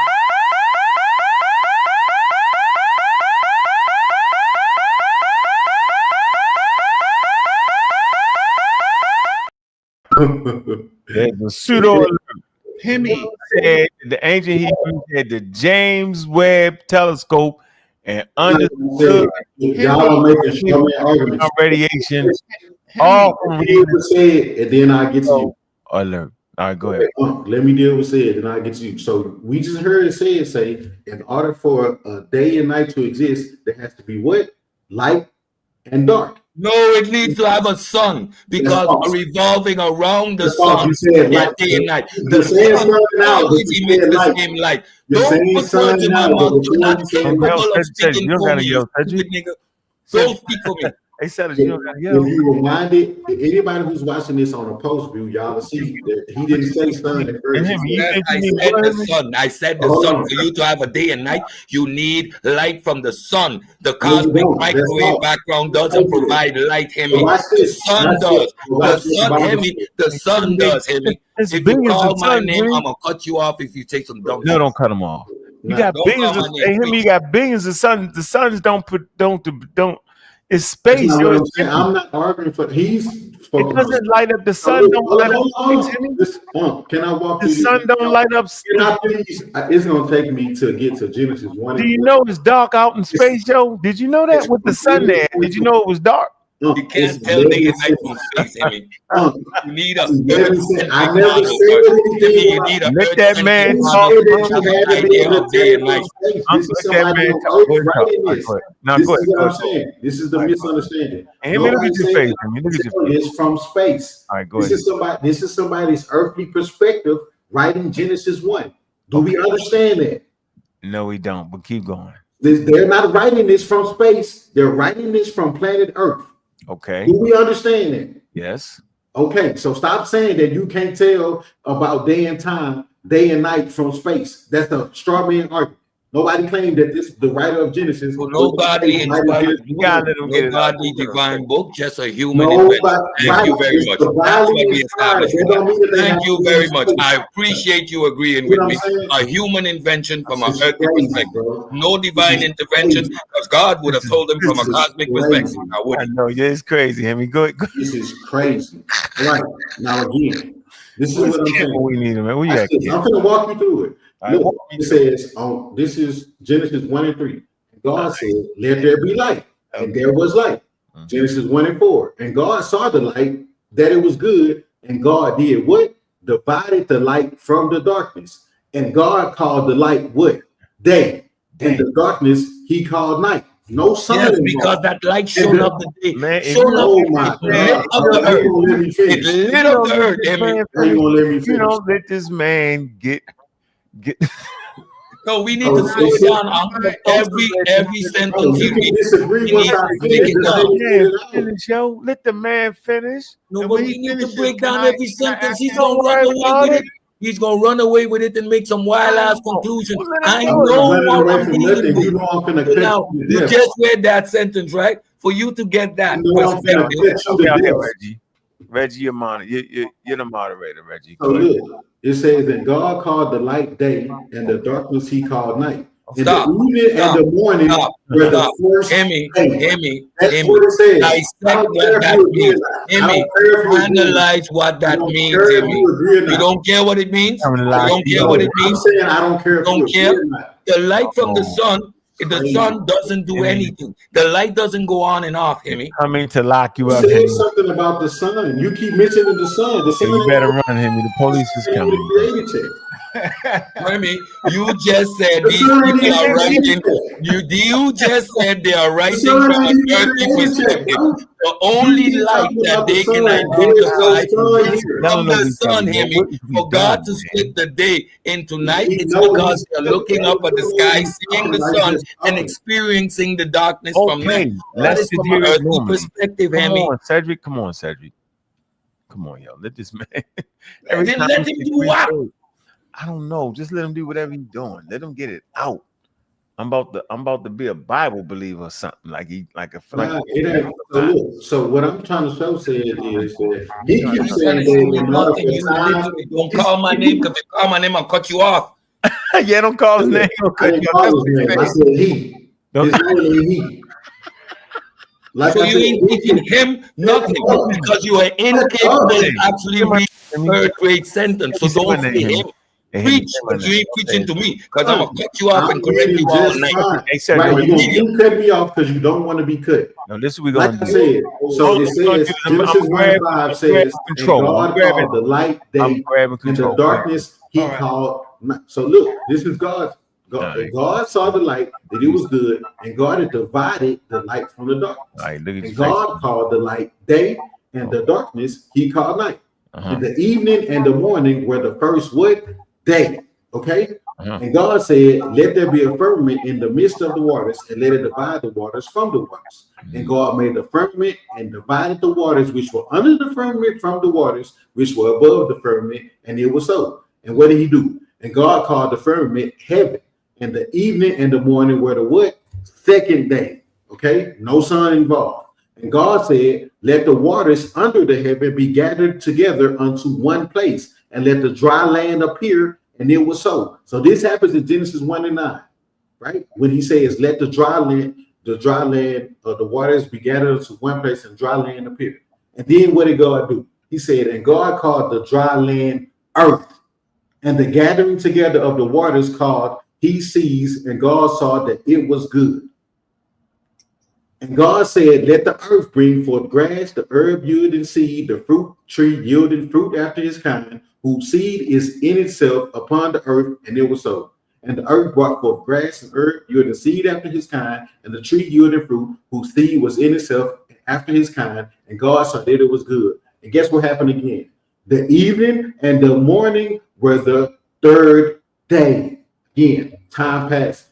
All right. And God said, let there be lights in the firmament of the heaven to divide the day from the night. And let them be for signs and for seasons, for days and for years. And let them be for lights in the firmament of the heaven to give light upon the earth. And it was so. And God made two great lights, the greater light to rule the day and the lesser light to rule the night. He made the stars also. And God set them in the firmament of the heaven to give light upon the earth, and to rule over the day and over the night, and to divide the light from the darkness. And God saw that it was good. All right, okay, yeah, we're gonna get you lock your ass up for that. I'm just saying, if you don't disagree with it, but don't say I'm making stuff up. All right, Hemi. Same. Hemi, Hey, hold on for a minute, yo. Hey, is somebody knocking at your door? Yo, I know they is, yo. Nah, ain't nobody knocking at my door, man. It drove me crazy with that. Hemi. Just saying, man, I'm just reading the text as it says. Hemi was on that. Hemi, you really believe that, don't you, yo? Yeah, of course I believe it, because I'm not trying to force you to believe it. And Hemi, right? it took humans 350,000 years to come to what they come to, yo. And it took the Hebrew authors one book, yo. And yo, that's spectacular. Okay, wait. That alone is godly. Okay, so I've been waiting. So Hemi, let's go back. Yeah, you gotta get. He's out of control. Okay, so let's go back. All right. So first, I just need your general understanding. In the beginning, what happened? Oh man, you're gonna read it again. Right, what point are we talking about? Genesis 1:1. In the beginning, God created the heavens and earth. Okay. God created the heavens and the earth. So God just created the heavens, right? Whatever the heavens is, right? With no sun, with no nothing, and the earth, right? And are we clear about that? Yeah, he created the heavens and earth, and then it started laying out to you how he did that. All right. So he creates the heavens. So what was the stuff that you was talking about creating the cosmos? I said that in Genesis 1 and 2 specifically, that when it used the term, when it's talking about heavens and earth, that it was referring to the universe in total. All right. So I'm gonna do this because I hate the Ankh is God. Somebody saying something. I don't know. They trying to drown out this truth. I understand.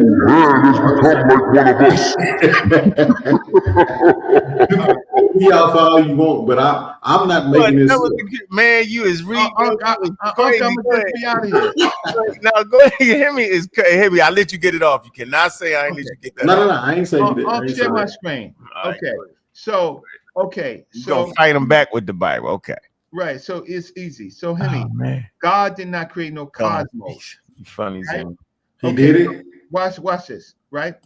It says in the beginning, God created the heavens and the earth. So where was the universe when God created the heavens and God earth? God created. Y'all keep saying God didn't create the cosmos. So he created Hemi, don't cut me off. Hemi, don't cut me off. Because see, the difference is. Quick question. You can play. Hold on. Quick question. Because y'all's argument is that God didn't create the cosmos. I ain't got no argument. No. Hemi, I'm not. You just said that. You said God didn't create no damn cosmos. That was your exact word. 350,000 years to even get to the telescope. That's all right. He created. No, so I thought it was my turn. Yes, it is. Go ahead. Okay. What you're doing is you're adding words. You're adding concepts. It simply says, in the beginning, God created the heavens and the earth.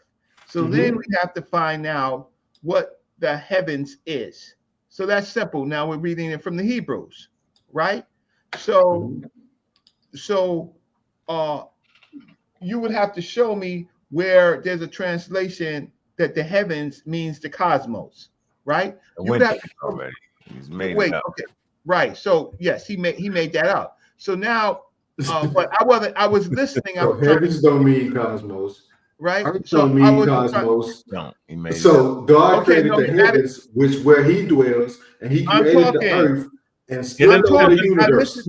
listen. This is Yo, crazy. you turning the No, schedule you, now. no, Now no. you my set fault. it Right now. now, watch this. So he creates the heaven and the earth, and the earth was formless and void, right? And darkness was over the face, right, of the deep, and the Spirit of God. Okay, so now we know that in the beginning, God just created two things: the heaven and the heavens and the earth. But the heavens don't have anything in it, so it can't be the cosmos. How do I know that?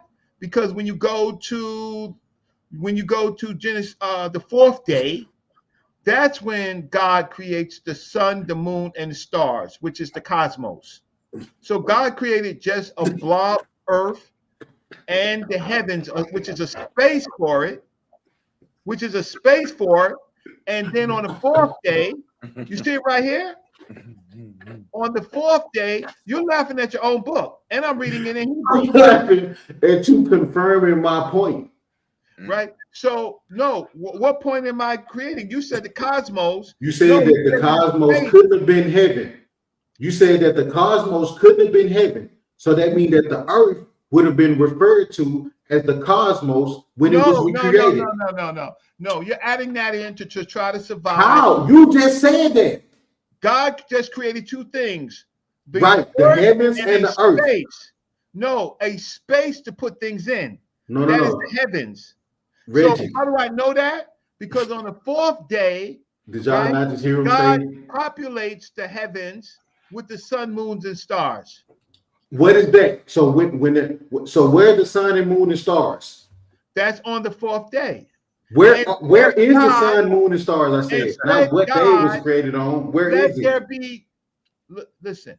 Where is the sun, moon, and stars? I'm reading it right now. Yes. Where is it? He's going to put it in a space that's called the heavens.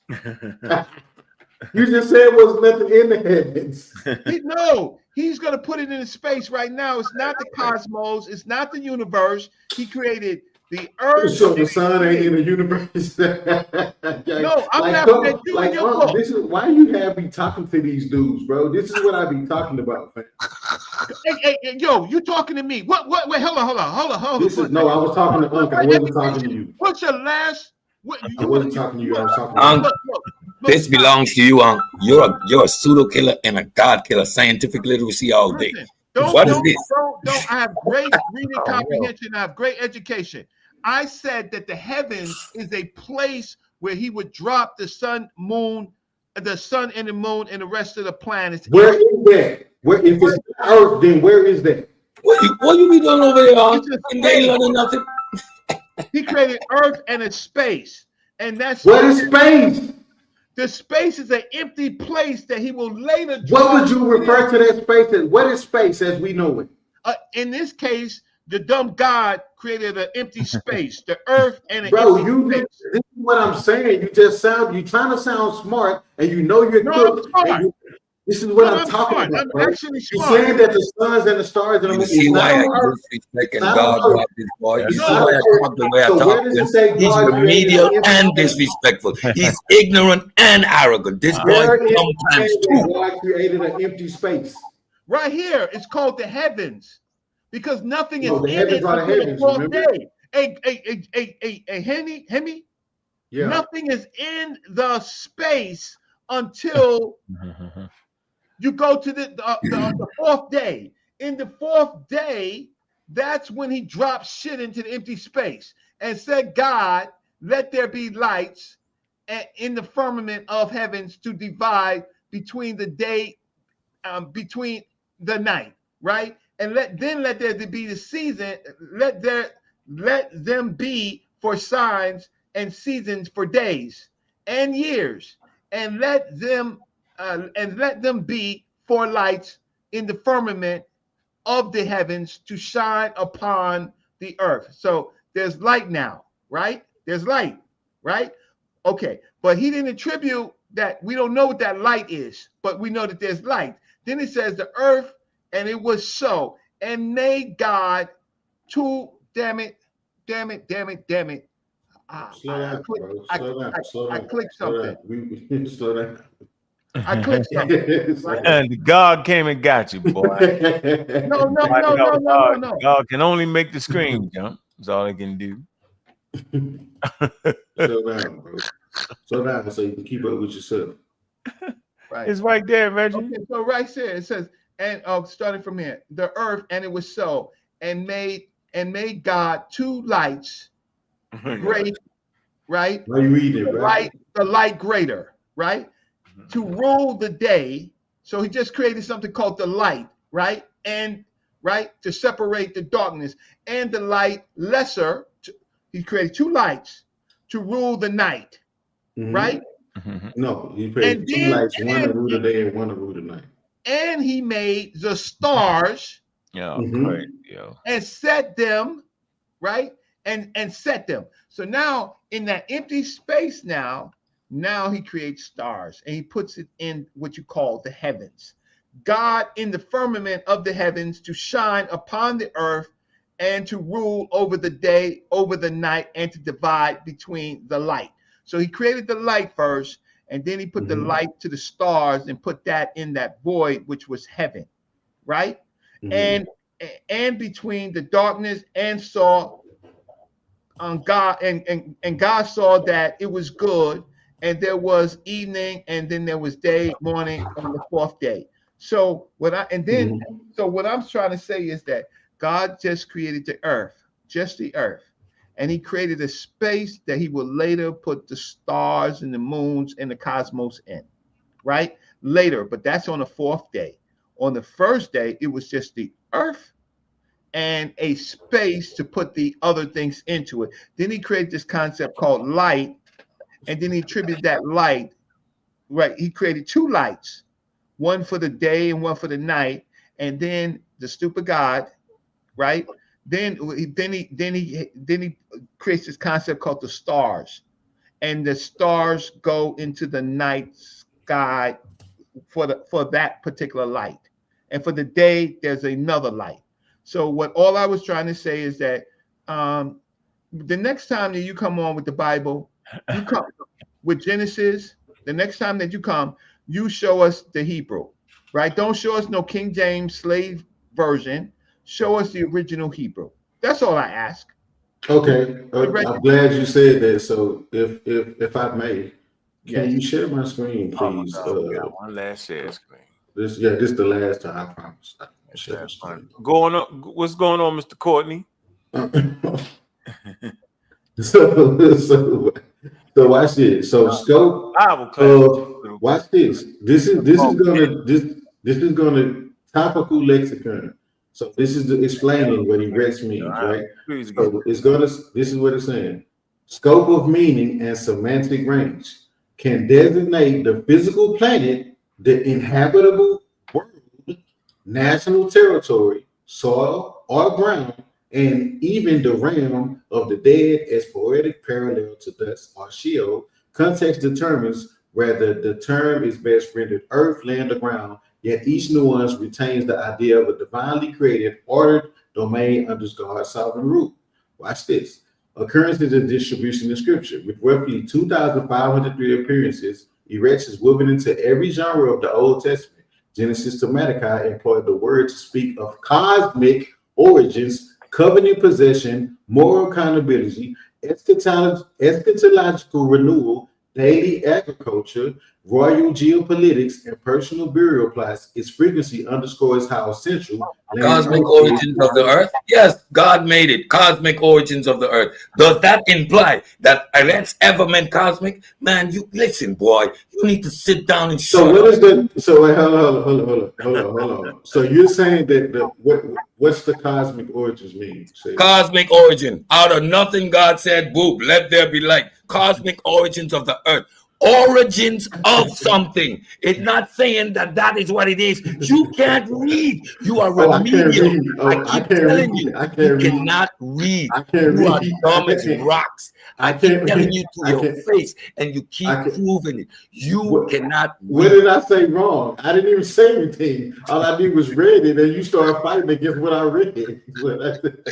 You slow down. You emphasize cosmic as if you scored a point when you. No, I said the cosmic origins. It says cosmic origins of the earth.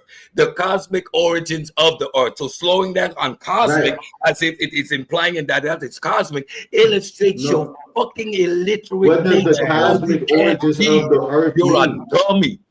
You're a full-grown dummy. So what does cosmic origins mean?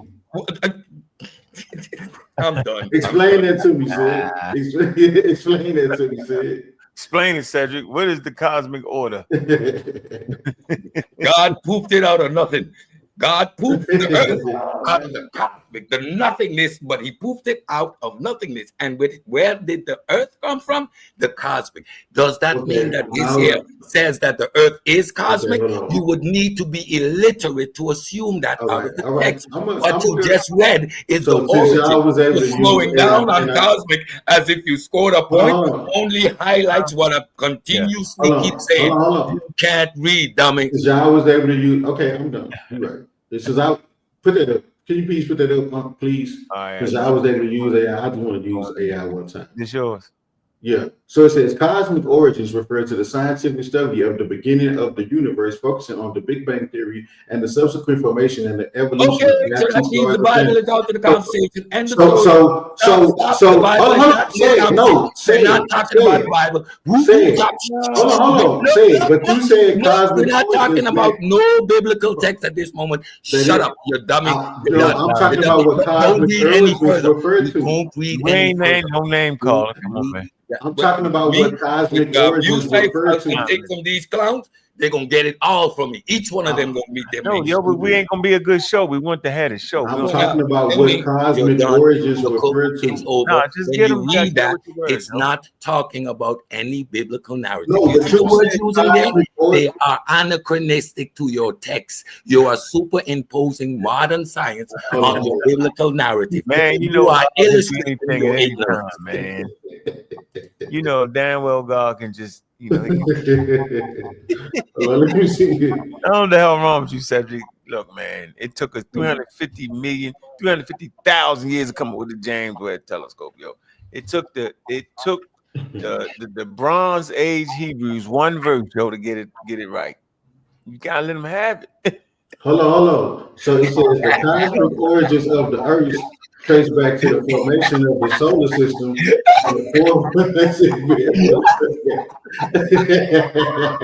With that type of breakneck speed, yo, 2 lines don't figured it out. Hell, at that point, yo, I'm fascinated.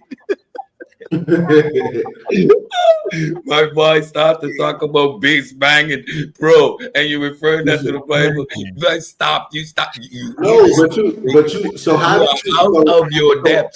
Stop. You are embarrassing yourself. So you are embarrassing yourself. So where did you get your definition? You are embarrassing yourself. Okay, if not. Hemi, don't ask me any questions. You can't Tell read. me where you get your. You can't read, Hemi. Don't ask me anything. Stop, Hemi. Don't. You can't even read a sentence. Cosmic origins. How does that help? What does cosmic mean? So the earth, what we're on, comes from the cosmic. Does it mean that the earth in any context means cosmic? No. You're still wrong, dumb. You just said exactly my point. You're still wrong. Look at you. You're still wrong. You just said my exact point. Oh, you so Bubba, why are you so slow, Bubba? Where did Earth come from? Bubba, tell us why you so slow, Bubba. Bubba, you slow, Bubba. You can't read, Bubba. Man, no mind, yo. Where does Earth come from? From God. The man with the false the magic fixie. You know the magic 15 Lisa. Y'all gotta let Reggie talk, yo. Y'all cannot cut Reggie off. I'm trying to stop me from talking now. I want to bring up page 23. Mr. False Sources. No, again, let's illustrate how ignorant you are, because you don't know what a paraphrase is. So continue to call a paraphrase pseudo when you can't read a third grade sentence. Go ahead. Show me how I'm pseudo when you can't read. Go ahead. Go ahead. Talk about page 23. What was on page 23? That was the paraphrase pseudo. And was it on page 23? Does the paraphrase fit the context? You didn't paraphrase nothing. You had quotation marks. You don't put quotations read a third grade sentence. What would paraphrase mean to someone that can't read a third grade sentence? You're citing somebody. So now we want to do. So I got you. When you're citing somebody, y'all talk. We know you can't read. Said you know where. When you're citing somebody, you put quotations. You ignorant little kid. You can't read. You reading what's in front of you and misrepresenting what's in front of you. Quotation marks. It's the quotation marks that make the cosmos. You didn't hear him? No, that's what I said. Yeah, the quotation mark which made it pseudo. Yeah, you're right. He said something like that. Then he said they put the quotation mark. I said you keep trying to save your mans. You keep trying to say, I understand he your mans. I understand he your mans. He said that he said he was paraphrasing. Paraphrasing, you don't use quotation. Yes, and I admitted to my error. I did a whole show saying, "Yep, you are wrong." Was it pseudo? Pseudo would imply that I was out of context. It would imply that I was out of context of misrepresenting or wasn't actually right. So that's not the case. Right now we're dealing with your inability to actually read. Let's deal with your inability to comprehend a sentence. Look at a sentence. Eretz, meaning earth, as opposed to heaven or sky. What does that sentence say, Hemi? You're dishonest. What does that sentence mean, Hemi? You're dishonest. Okay, what does that sentence mean on Hemi? Dishonest. Yes, I'm dishonest, but what does that sentence mean? You're still ignorant, you're still illiterate, you still can't read a third grade sentence. Okay, Hemi, you're dumb. We've established that. I'm dishonest, and you're dumb. I'd rather be dishonest all day. I guarantee you my reading comprehension is better than yours. Yeah, let's go, Hemi. Let's examine your reading comprehension. The sentence is, and it's meaning earth as opposed to heaven, sky. Let's take an academic test. Let's examine your reading comprehension. Let's examine your reading comprehension. What does the sentence mean? What does that sentence mean, Hemi? Hemi, what does the sentence mean? Let's examine reading comprehension, Hemi. What does that sentence mean? Can you what does that sentence mean, Hemi? We're examining reading comprehension with a third grade sentence. Let's go, Hemi. Let's go, Hemi. If I'm dumb, what does that sentence mean? I'm illiterate. What's that? That academic test for me and said both. Can't read. You want a debate? What is the meaning of Eretz, Hemi? That's the debate. I didn't say nothing about a debate. I said let's take a test. Okay, good. So let's examine your capacity. We have a third grade sentence to analyze. Let's go, Hemi. Eretz meaning earth as opposed to heaven or sky. Earth as opposed to heaven or sky. What does that sentence mean, Hemi? What? Isn't there a test that tests people's intellect? Oh shit, you don't know? What you mean? Let's take a test live. Let's come here. The bell curve. Let's come here and take a test. Since I'm dumb, I can't comprehend nothing. We can both take the same test live. Let's see who scores higher. How about that? All that, man. Come on, man. We just having fun. Shit. Nah, nigga want to keep trying to say I'm dumb, I'm stupid, I don't understand nothing. Let's come take a test live. Let me say it slow. You cannot read a third grade sentence. You are illiterate and you are dumb as rocks. Did I say it slow enough? They dumb as a rock. Like MC Light, light is a rock, yo. He's really saying you heavy, yo. Remember that? MC See, other people playing with me, man, because these your pseudo killers, bro. And that's why I be saying. That's why I be saying, bro. Even when I be fucking with niggas be trying to do that little playful jab shit. Like, stop playing. Yeah, I don't play, and I'm not taking no playful jab. I put the sentence right in front of you to illustrate your illiterate nature. I put it right there. Hey, all right, we're gonna end the show. We're not doing this. We're not gonna get mad like that. We just enjoying. I'm not mad. I'm just heated. Me, I ain't mad.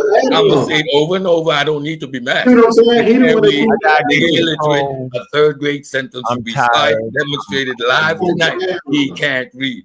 Besides, it's okay. It's okay for the nigga to say it against me. But as soon as I return, say what you want. Say what you want. I can stand on that. This is what we trying to say. All I gotta say is, man, it's been a great show tonight. Appreciate the Barbarian stopping through. Courtney, man, Hemi.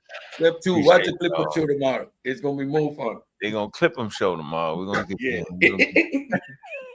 Hemi, all we know is it took Homo sapiens 350,000 years to get to the James Webb, and it took 3 verses out the Bible for a Stone Age people to crack that code. Well, that's man, we appreciate everybody, man. It's divinely inspired. What you expect? Just that you like what you expect. What you expect from God? Hell. Exactly. Now you realize who God is. Yeah, you got it. So what's the concept of God? What? I don't know from the Hebrew. No, I'm not saying do you believe in God, but do you understand what the concept is? The ultimate. Right. So if people are divinely inspired and they have this, can they crack a code that you need to study for centuries to? Yeah, in religion, of course you could. Of course. Right. Let me ask you this question though. Then a man could walk omnipotent. Is God come on, Cedric. Let me say my point. Hemi, is God omnipotent? Yeah, he's omnipotent. He's omnipotent. He's omniscient. Yeah. Present at all time, all powerful. So here's the question for you. Everything, right? So here's the question. Can God make a rock that he can't lift? No. Then he can't do everything. With that, ladies and gentlemen, we finally figured out something. He cannot make a gotcha him. That was a good one. Yeah, appreciate y'all, man. Hey, Hemi, thanks for coming through, man. Courtney, man, big up y'all, man. Good conversation, man. Yeah, we're gonna come back and really finish the conversation on Hemi. Appreciate you, Hemi. Big up. All right, peace. Hey, man, this has been a good one tonight, man. Go to the show. Sometimes we gotta let people get that off, man. Hey, man, look, man, big up to the Pseudo Killers, man. We was double streaming, man, putting that content out, man. Man, go ahead and join the server, man. Get in the game, man. Man, hit that Cash App, man. Man, support, man. We appreciate everybody. Make sure to be at that debate, man. It's gonna be real good, real interesting, man. Y'all know what it is, man. All day, every day, man. Man, y'all see that, man? But it's losing its Y'all know life. what it is, man. It's ready for the fight. Open your Get your tickets, man. We here for debate. Hey. All the deities trembling, feeling the weight. Step Big up. aside, make way for the All the real. religious people. All gods must die. It's a Big done up. deal. It's all the known and unknown. Done deal, y'all. Hey. Hey. All gods must die. Hear the echoes cry. From the heavens to the ground, see him fall and die. All gods must die. No more out and die. All gods must die. No more out alive. They all say goodbye. Hey. Bye. All could have gone killer, now time to fly. The world's ours now. Hear the last goodbye.